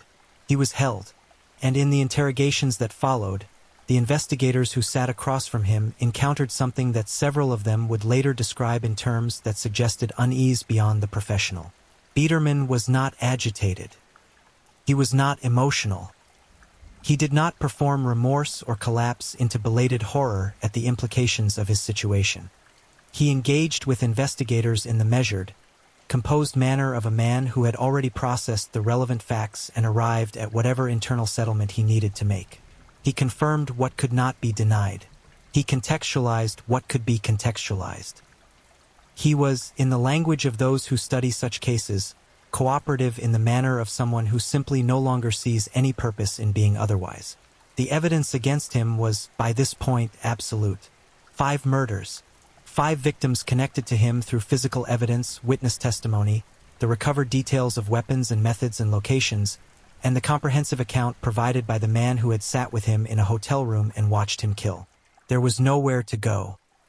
And Otto Biederman, the man who had graduated with honors and killed Joseph Dovanek and buried Yaroslav Pavlicek in his own back garden, apparently understood that with the same emotionless clarity with which he had understood everything else. The machinery of Czech criminal justice began its work, and the courtroom proceedings that followed would place each man in the gang before a judge and produce the accounting that the families of 5 dead men had been waiting for. There is a particular quality to the silence that settles into a courtroom when a multiple murder verdict is about to be delivered. It is not the silence of a library or of an empty church. It carries weight. It carries the specific, pressurized expectation of people who have waited years for a moment and are now, finally, seconds away from it. In the courts of the Czech Republic in 1998 and then again in 1999, that silence fell several times. Once for each man whose role in the murders of the Kalinsky gang was to be formally acknowledged and formally punished. The proceedings were not quick. The legal complexity of prosecuting multiple defendants for overlapping crimes committed over multiple years across multiple jurisdictions is not a matter resolved in a single session. But the outcome, when it came, was unambiguous. Yuri Stasny, who had entered the Krone department store with Biederman on the night Joseph Dovanek died, who had participated in the binding and stabbing of a man in a security uniform, received a sentence of 12.5 years. Roman Prochaska, who had stood guard outside that same building, received 13 years. Miroslav Karnos, whose testimony had cracked the case open, who had sat in the Apollo hotel room and beaten a dying man in the throat while Biederman held him from behind, received 13.5 years. Milan Kladek, into whose home the body of Martin SRB had been transported after the parking lot shooting, in whose property secrets had been kept and lies maintained, received 18 years after the appeal process concluded, having initially been sentenced to 25. Ivan Vrabel, the operational director whose ambitious criminality had set the engine of the gang in motion, who had wanted the Krone safe, who had wanted Pavlicek's land, who had designed the schemes that Biederman executed, received 24.5 years. And Otto Biederman himself? Life imprisonment. No parole provision attached to it. No conditional release pathway built into the sentence. The court looked at the man who had killed Joseph Dovanek with a tonfa and a knife and a needle, who had shot Martin SRB twice in a parking lot, who had unloaded 6 bullets into Yaroslav Pavlicek on a couch and then finished him with a dagger, who had stabbed Václav Blyer in a hotel room and beaten him until he was dead, and the court determined that the appropriate response to what Otto Biederman had done was to remove him from society permanently and irrevocably. He would not be released. He would not be reconsidered after a decade of good behavior. The sentence was the terminal punctuation mark on a life that had, beginning in the summer of 1993, forfeited its right to movement through the world. As of 2022, Otto Biederman was serving that life sentence at Rejnovice prison in the Liberec region of the Czech Republic. Rejnovice is a maximum security facility, designed for those whose crimes or whose risk profiles place them beyond the reach of the graduated release programs that the Czech penal system applies to less severe cases. He is, as far as public records indicate, alive and imprisoned, contained within the concrete logic of a sentence that will not end until he does. What does a man like Otto Biederman do with decades of imprisonment? What does the interior life of someone who experienced the termination of other human beings as a logistical exercise look like when the logistics have been removed, when the only available space is a cell and the only available time is the formless, undifferentiated hours of incarceration. There are no published accounts of his psychological state in custody, no documented interviews in which he has reflected on his crimes in a way that might satisfy the curiosity of those who study such cases. He has, in the years since his conviction, maintained the same inscrutability that characterized his operational years. He is, by all available evidence, simply present in the way that a stone is present or a wall. For the families of the 5 men who died, the sentences represented something that can never be perfectly described by the word justice, because no sentence can undo what was done to Joseph Dovanek in the Krone department store, or restore Martin SRB to his wife and children, or return Yaroslav Pavlicek from the earth near Biederman's house. But the convictions were something. They were the formal acknowledgement by the institutions of Czech society that what had happened was real, was known, was named. That Joseph Dovanek had not simply fallen in some industrial accident. That Martin SRB had not simply vanished into the chaos of post-communist transition. That each of these men had been targeted, lured, and murdered by a network of criminals who had expected to profit and expected never to face consequences. The families had also lived through years of not knowing. Years during which the deaths or disappearances of their loved ones existed without explanation, without a story that made any kind of terrible sense. The criminal proceedings gave them a story, a brutal, horrifying, thoroughly documented story, but a story nonetheless, something they could hold, something whose contours they could follow from beginning to end and understand, in the way that understanding the worst thing does not make it bearable but does at least make it real in a way that mystery cannot. The case of the Kalinsky gang also had implications that extended beyond the courtroom sentences of those specific men. Czech investigators and criminologists who reviewed the case in its aftermath drew attention to several features of the gang's operation that illuminated something larger about organized criminal enterprise in the years immediately following the communist period. The gang had operated within the security industry itself, using the access, the knowledge, and the social legitimacy that came with working in private security to plan and execute crimes that depended entirely on insider information. The Krone robbery had been possible only because the security agency guarding the store was the same one whose employees planned the theft. Vrabel had exploited his professional position as a planning tool for murder and robbery with what appeared to be complete comfort. This is not unique to the Czech Republic or to this particular period, but the Kalinsky gang case served as a specific, documented example of the corruption that could metastasize within the newly private security sector when oversight was insufficient and the industry's practitioners were not subject to the kind of vetting and ongoing monitoring that might have caught the warning signs earlier. Whether those lessons were fully absorbed and translated into regulatory change is a matter for specialists in Czech criminal policy. But the case certainly contributed to a broader national conversation about what it meant to entrust private citizens with security functions without adequate safeguards.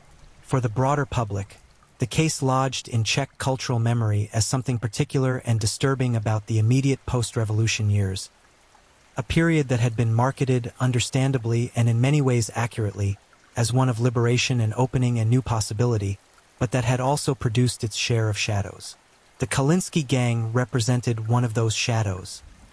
The way that criminal networks had grown in the vacuum left by the collapsing state apparatus, the way that violence had been commodified within those networks, the way that an entirely ordinary-seeming young man had become the instrument of 5 murders in 3 years without attracting so much as a speculative glance from those around him. Biederman's ordinariness, endlessly noted by those who had known him before and during his criminal years, became a kind of cultural parable. The neighbors who had heard gunshots from his room and thought nothing of it. The family members who had been present when Yaroslav Pavlicek was shot and buried without any apparent crisis of conscience erupting within the household.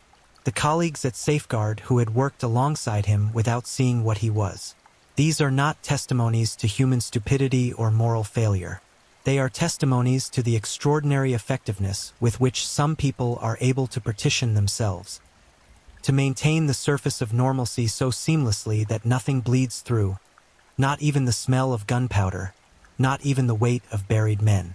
The psychiatrists and psychologists who evaluated Biederman during the legal proceedings produced assessments that, in the tradition of such assessments, identified patterns of personality organization that helped explain, though never fully explain, the gap between his unremarkable exterior and his extreme behavior. The specific details of those evaluations are not fully public, but their broad conclusions were consistent with what investigators had already intuited from the facts of the case. This was a man who experienced the world through a lens that had been, at some point in his development, fundamentally altered in its relationship to other human beings. Not in a way that produced grandiosity or visible menace. In a way that simply removed the instinctive barrier that keeps most people from crossing from thought to act when the act in question ends a life. Where that removal occurred, whether it was something latent in his psychology that the weapons training and criminal environment activated, or whether it was something he had always carried in some dormant form that only circumstances brought forward, is a question that the case record does not definitively answer. And in some ways, that uncertainty is the most honest note on which the psychological dimension of this case can be left. We do not fully know what Otto Biedermann is in the interior sense. We know only what he did. And what he did was sufficient to place him beyond the reach of ordinary explanatory frameworks. 5 men, 5 murders. Each one a human life extinguished for money that was either not obtained, not as much as anticipated, or insufficient relative to the crime committed to obtain it. The Kalinsky gang was, from a purely transactional standpoint, a remarkably unsuccessful criminal enterprise. The Krone robbery produced a payout that was significant in raw numbers but distributed among enough participants that Biedermann's share, the man who had committed the murder that made it possible, was less than 7% of the total. Martin SRB was killed for a safe that turned out to be empty. Yaroslav Pavlicek was killed for land that could not legally be transferred at the time of his death. Václav Blyer's murder ended the gang's operational life without producing the financial windfall that had motivated it. The violence had been enormous. The returns had been, relative to that violence, almost insultingly small. That disproportion is one of the things that makes the Kalinsky gang case so difficult to process. There is a kind of terrible rationality to organized crime when it works, when the risk is proportionate to the reward, when the people involved are at least making a coherent economic calculation, however monstrous. But the Kalinsky gang kept killing for outcomes that repeatedly failed to materialize. And they kept going, which suggests that at some point, possibly quite early in the enterprise, the violence itself had become something other than purely instrumental, had become normalized, had become the characteristic mode of the group's interaction with the world, the default response to any obstacle or opportunity, regardless of whether the specific application of it was likely to produce the intended result. Biedermann, at the center of that dynamic, was both its most extreme expression and its most logical product. The gang had found a man who could kill without psychological cost to himself and had used him until the machinery failed. And when it failed not because of anything Biedermann did wrong in the operational sense. The murders themselves were, in terms of their immediate execution, professionally conducted. It failed because of an electronic diary. Because a victim had written a name connected to a red Renault in a personal organizer that his family would later access. Because Carnos, facing the specific pressure of competing testimonies from co-defendants, decided that his best remaining option was to tell the truth about everything. The unraveling of the Kalinsky gang is, in this sense, a study in the way that criminal enterprises ultimately collapse not through spectacular investigative breakthroughs or brilliant detective work, though both played their role in the Czech police response, but through the inherent instability of groups of people bound together by shared criminal guilt rather than genuine loyalty. When the pressure came, the structure fractured along its weakest human seam, and the information that flowed through that fracture was enough to reconstruct the entire edifice of violence that the gang had built across 3 years. Otto Biedermann sits in Rheinavist prison.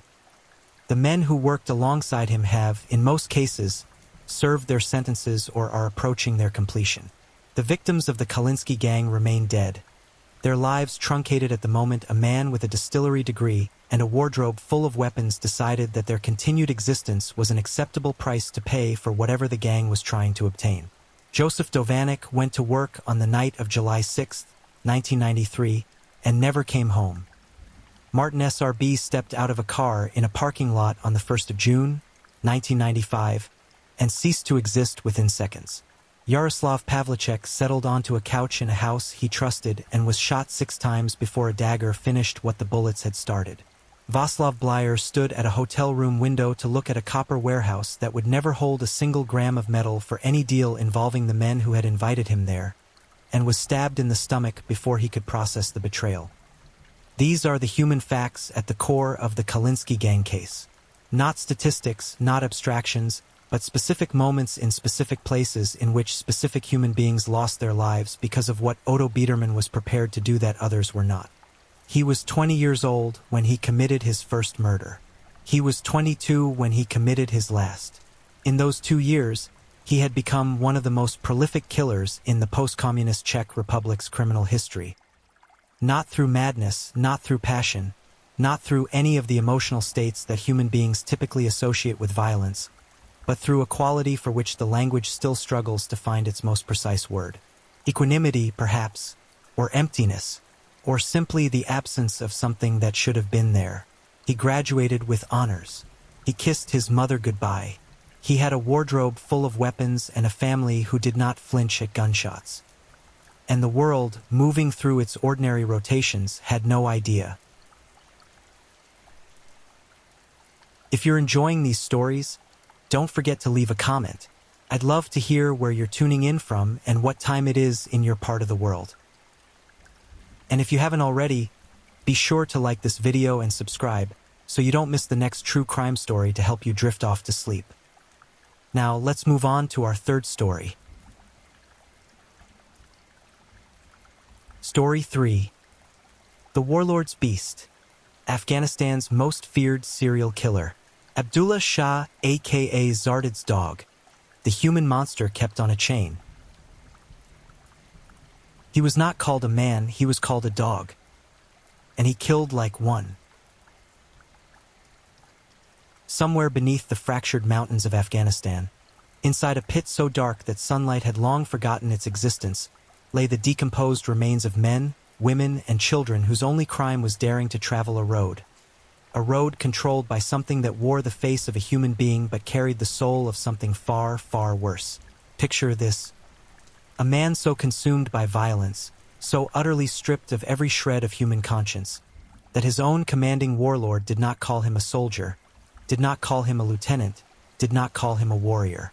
He called him his dog, and he meant it literally. This man, Abdullah Shah, was chained. He was kept like an animal in a cave carved into the Afghan hillside. And when travelers dared to pass through his territory without paying tribute, when they looked at him with too much defiance in their eyes, or when they simply had the misfortune of crossing the wrong stretch of road on the wrong afternoon, the chain would be released. And the dog would be unleashed. He would lunge. He would bite. He would tear. He did not simply rob his victims. He consumed their fear like oxygen, sustained himself on their suffering, and when he was done with them, he dropped their bodies into a well so deep that the screams of the dying reached no living ear. This is not a story borrowed from folklore or war mythology. This is the documented, court-confirmed, witness-testified account of one of the most savage human beings to walk the roads of post-Soviet Afghanistan. A man who murdered at least 20 confirmed souls, including 3 of his own wives and 5 of his own children, and who investigators believe may have ended the lives of 40 or more across the smoldering decade of the 1990s. Welcome. Stay close, because once you step onto this road, there is no turning back. Afghanistan in 1989 was not a country. It was a wound. Decades of Soviet occupation had bled the land dry, leaving behind not peace but the hollow carcass of a nation waiting to collapse under the weight of its own devastation.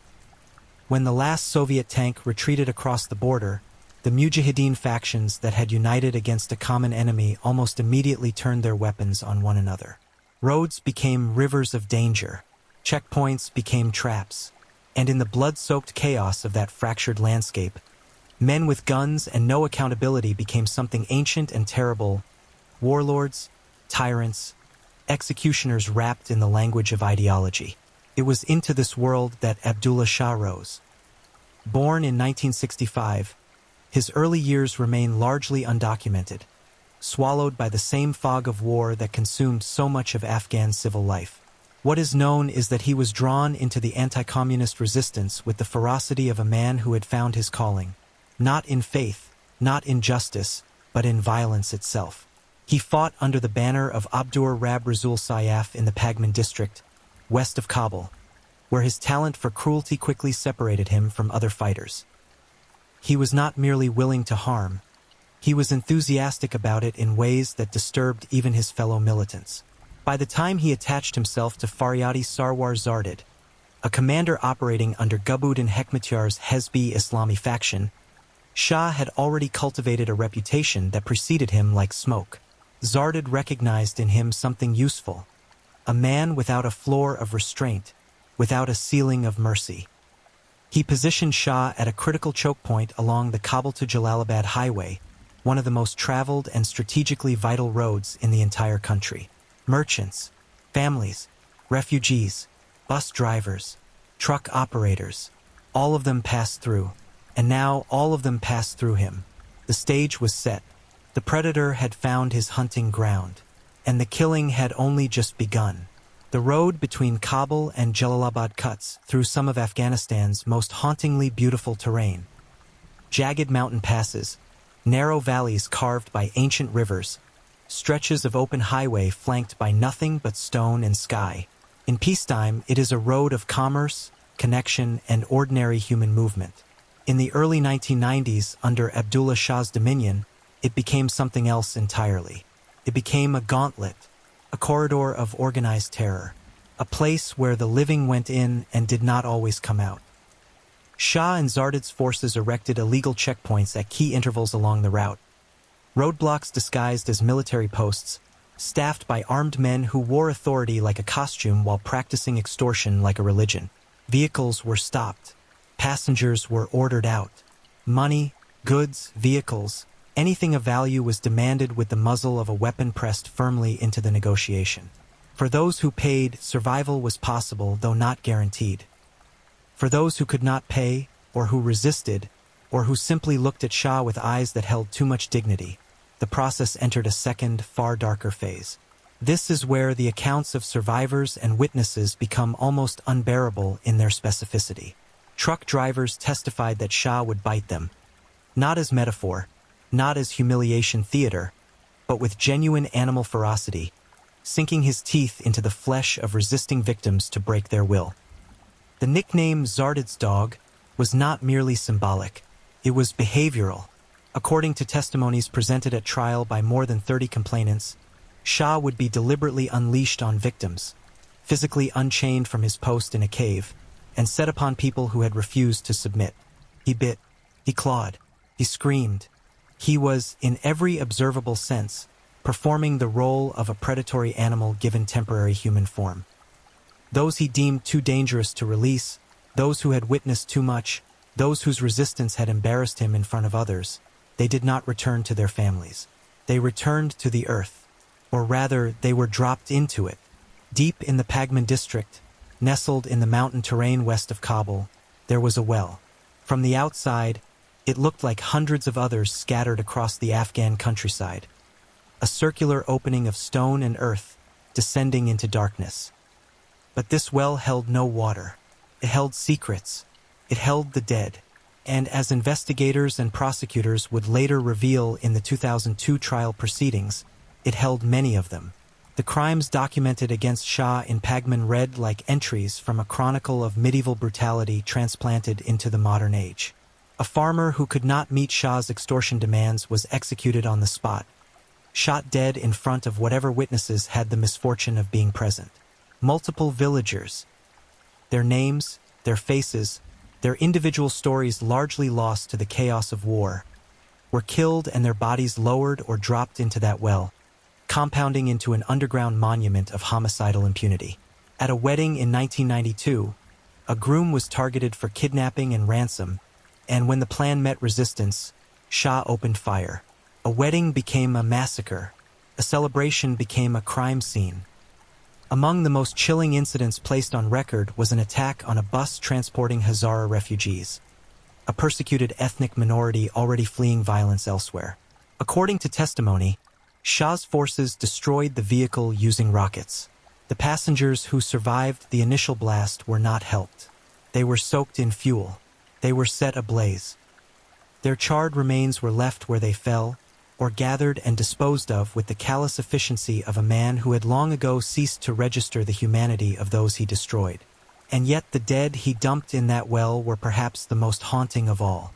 They lay there through the years, through seasons of war and shifting power and crumbling governments, undiscovered, unnamed, waiting.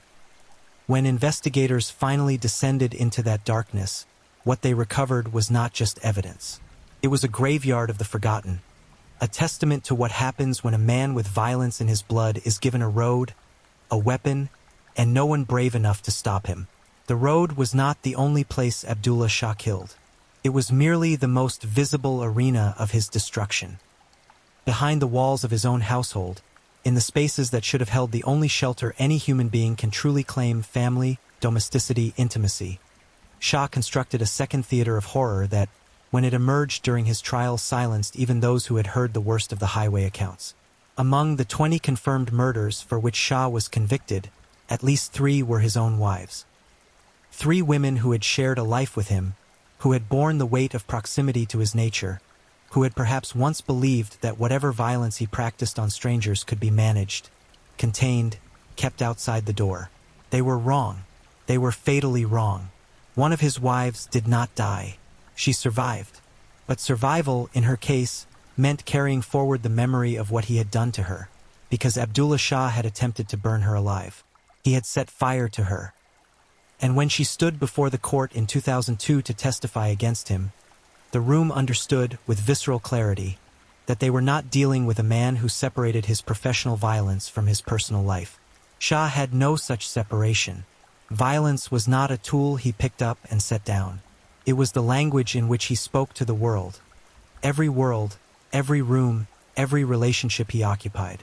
And then there were the children, 5 of them, his own blood. Court records confirm that 5 of his children were counted among his victims. The details of those specific acts were not widely published out of the basic decency that the living owe to the dead, but the number itself stands as perhaps the most chilling single fact in the entire case, because it removes every remaining thread of any narrative that might have cast Shah as a product of war alone, a man radicalized by conflict and circumstance. No war forces a man to kill his children. No ideology mandates it. No checkpoint requires it. That darkness was entirely his own, personal, intimate, and absolute. By 2001, the Taliban had fallen. American forces and an international coalition had swept through Afghanistan with devastating speed, dismantling the regime that had governed through terror and theological absolutism for nearly 6 years. In the rubble of that collapsed order, something fragile and uncertain was attempting to grow. The beginnings of a new Afghan government, led by interim President Hamid Karzai, trying to build the architecture of law in a country where law had been a distant memory for most of a generation. Abdullah Shah was arrested in 2002. His trial, held under special court proceedings in Kabul, was, by any international legal standard, deeply imperfect. Amnesty International would later raise serious concerns about the process. Shah was reportedly denied legal representation. The proceedings were conducted in secrecy, away from public scrutiny or international legal oversight. The first judge assigned to the case was removed from his position after allegations that he had accepted a bribe. A second judge was placed under pressure from the Supreme Court to deliver a capital verdict. And perhaps most troubling of all, there were credible suggestions from human rights organizations that the speed and finality of Shah's execution may have served a secondary political purpose, silencing a man who had operated under commanders whose names still carried power in Karzai's own government. A man who knew things. A man who, if given access to proper legal defense and a transparent courtroom, might have said them. Despite all of this, despite the procedural shadows, the political undertones, the compressed timeline of justice, 30-plus complainants still stepped forward. 9 witnesses testified directly against him. A wife he had tried to incinerate looked him in the face and told the court what he had done. The bodies in the well existed. The dead were real. And the verdict arrived: guilty on 20 counts of murder. April 20th, 2004. Puli Charki Prison, Kabul, Afghanistan. The facility sat on the outskirts of the city like a fortress of collective memory. a place that had held enemies of every regime that had cycled through Afghanistan in the preceding decades. Soviet collaborators, Mujahideen prisoners, Taliban detainees, and now Abdullah Shah, Zardad's dog, the man who had turned a highway into a killing corridor and a family home into a slaughterhouse. The death warrant had been signed by Hamid Karzai himself. The president, according to his own spokesperson, felt compelled by the nature of the crimes, by the depth of the suffering Shah had visited upon his victims and their surviving families. Whether political calculation played any role in that compulsion, whether the timing of Shah's silencing was convenient for those higher up his former chain of command, is a question that Afghanistan's fragile justice system never fully answered. Amnesty International believed it was relevant. Others believed the case was simply the brutal arithmetic of a brutal man who had killed enough people to make his own ending inevitable. At the execution, Shah was shot once in the back of the head. Afghan police representatives were present. The Attorney General's office sent witnesses.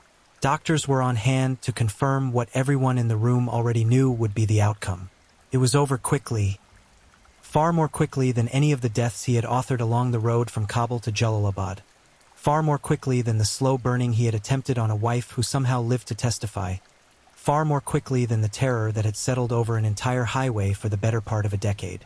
It was the first official state execution carried out in Afghanistan since the collapse of Taliban rule. A milestone drenched in irony. A nation trying to prove it had laws, using those laws to execute a man who had operated precisely because laws had not existed. 20. That is the number permanently attached to the name of Abdullah Shah in every court document, every legal record, every international database that catalogs him as a convicted killer. 20 confirmed dead. But investigators, human rights researchers, and those who examined the full scope of his activities during the Afghan Civil War have never been comfortable with that number. The estimates range. Some put the true figure at 40. Others, examining the chaos of the era, the sheer volume of disappeared persons along the Kabul-Jalalabad road, the unidentified remains scattered across the Pagman landscape, have suggested the true toll may be even higher. Buried not just in a well, but in the broader mass grave that Afghanistan's years of civil war became. Many of his victims were never identified. They had no documents when they were stopped at his checkpoints, or their documents were taken from them, or the people who might have recognized them were themselves displaced by war, or dead, or simply too terrified of retribution to come forward even after Shah was gone. The anonymous dead are the most haunting component of any serial killer's legacy, not because their anonymity makes them more tragic than the named, but because it reveals the conditions that allowed a predator to operate. A society in too much pain to notice more pain, a government too fractured to investigate, a population too frightened to speak. The well in Pagman has been documented. It has been photographed. It has been referenced in court proceedings and academic analyses of transitional justice in post-conflict societies. But it has never been fully excavated, never fully catalogued, never fully closed as a chapter of accountability. The bodies that were recovered changed a courtroom's verdict. The bodies that were not recovered, if they exist, remain, waiting, as they have waited for 30 years. You cannot fully understand Abdullah Shah without understanding the man who gave him his name.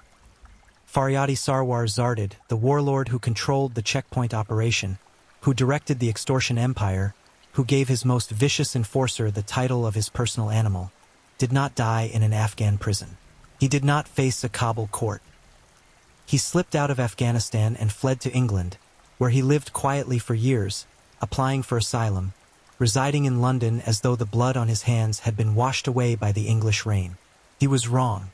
In 2005, 1 year after his dog was executed, Zardad himself was brought to trial. Not in Afghanistan, but at the Old Bailey in London, in one of the most significant international human rights prosecutions ever conducted under British jurisdiction. The United Kingdom's legal system, operating under universal jurisdiction principles for crimes against humanity, convicted Zardad of torture and of taking hostages during Afghanistan's civil war. He received a sentence of 20 years. The contrast between the two outcomes is striking and speaks volumes about the inequalities of international justice. Shah, the enforcer, faced a rushed, secretive trial without legal counsel, and was executed within 2 years of his arrest. Zarded, the architect, received a proper legal proceeding with defense representation, public scrutiny, and international observers, and was sentenced to a British prison where conditions were, by any measure, incomparably more humane than anything his victims had experienced. Both men deserved accountability. The question of whether both men received equal accountability is one that human rights scholars continue to debate. What is not debatable is this: the road from Kabul to Jalalabad was controlled by 2 men. One became a legend of brutality. The other escaped on a plane.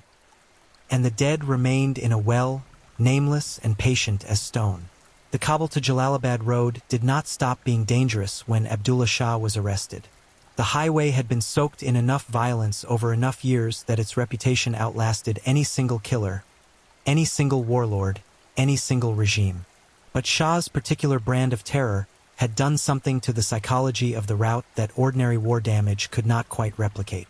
He had made the road personal. He had made the danger intimate. Other dangers, rockets, landmines, aerial bombardment, were the violence of war, impersonal and categorical. Shah's violence chose you. It looked you in the eye. It grabbed you by the collar, demanded your money, and when you hesitated for even a fraction of a second, it bit you. The survivors of his checkpoints, those who paid, who complied, who watched companions beaten or dragged away and chose silence over resistance in order to live, carried that experience forward into everything they did afterward. They told their children not to travel that road. They changed their routes. They drove at dawn in groups with weapons, with prayers. The geography of fear is real, and it reshapes the daily calculations of ordinary life in ways that outlast the perpetrator by generations. For the families of those who entered that road and never returned, the years between the 1990s and the 2002 trial were years of absence without closure. No body to bury, no official confirmation of death. Just a husband, a father, a son, a daughter who went to buy goods in Kabul or visit relatives in Jalalabad and simply ceased to exist. Grief without a grave is one of the most psychologically devastating conditions a human being can endure. Shah inflicted it on dozens of families across a decade without, apparently, a single moment of reflection on what he had taken from them. History has a complicated relationship with men like Abdullah Shah. The proceedings violated international legal standards in multiple ways. They are the structural foundations of due process, and their absence in Shah's case meant that whatever verdict was reached could never be fully insulated from doubt. And yet, 30-plus people testified. 30-plus survivors and family members stepped forward in a country where doing so carried genuine risk. A woman who had been set on fire stood in a courtroom and pointed at the man who had done it. The bodies in the well were real. The charred remains of the Hazara refugees were real. The farmer shot dead for not paying. The groom gunned down at his wedding. The children, the wives, all of it was real, documented, corroborated, and placed before the court with the weight of human suffering that no procedural critique can fully erase. Abdullah Shah Zardad's dog was executed on April 20, 2004, at 38 or 39 years of age. He was shot once in the back of the head in a prison outside Kabul. It was quick. It was final. It was, by the standards of what he had given his victims, almost incomprehensibly merciful. And somewhere, beneath the stones of the Pagman district, in a well that has held its dead for 30 years, the silence continues, deep, patient, and full of names we may never know. Thank you for listening and being part of this dive into the dark and fascinating stories that keep us all on edge. If you enjoyed the ride, remember to like, subscribe, and share with others who crave a good mystery. Tell us where you're watching from. I love knowing where in the world our true crime family is tuning in. Your presence means a lot.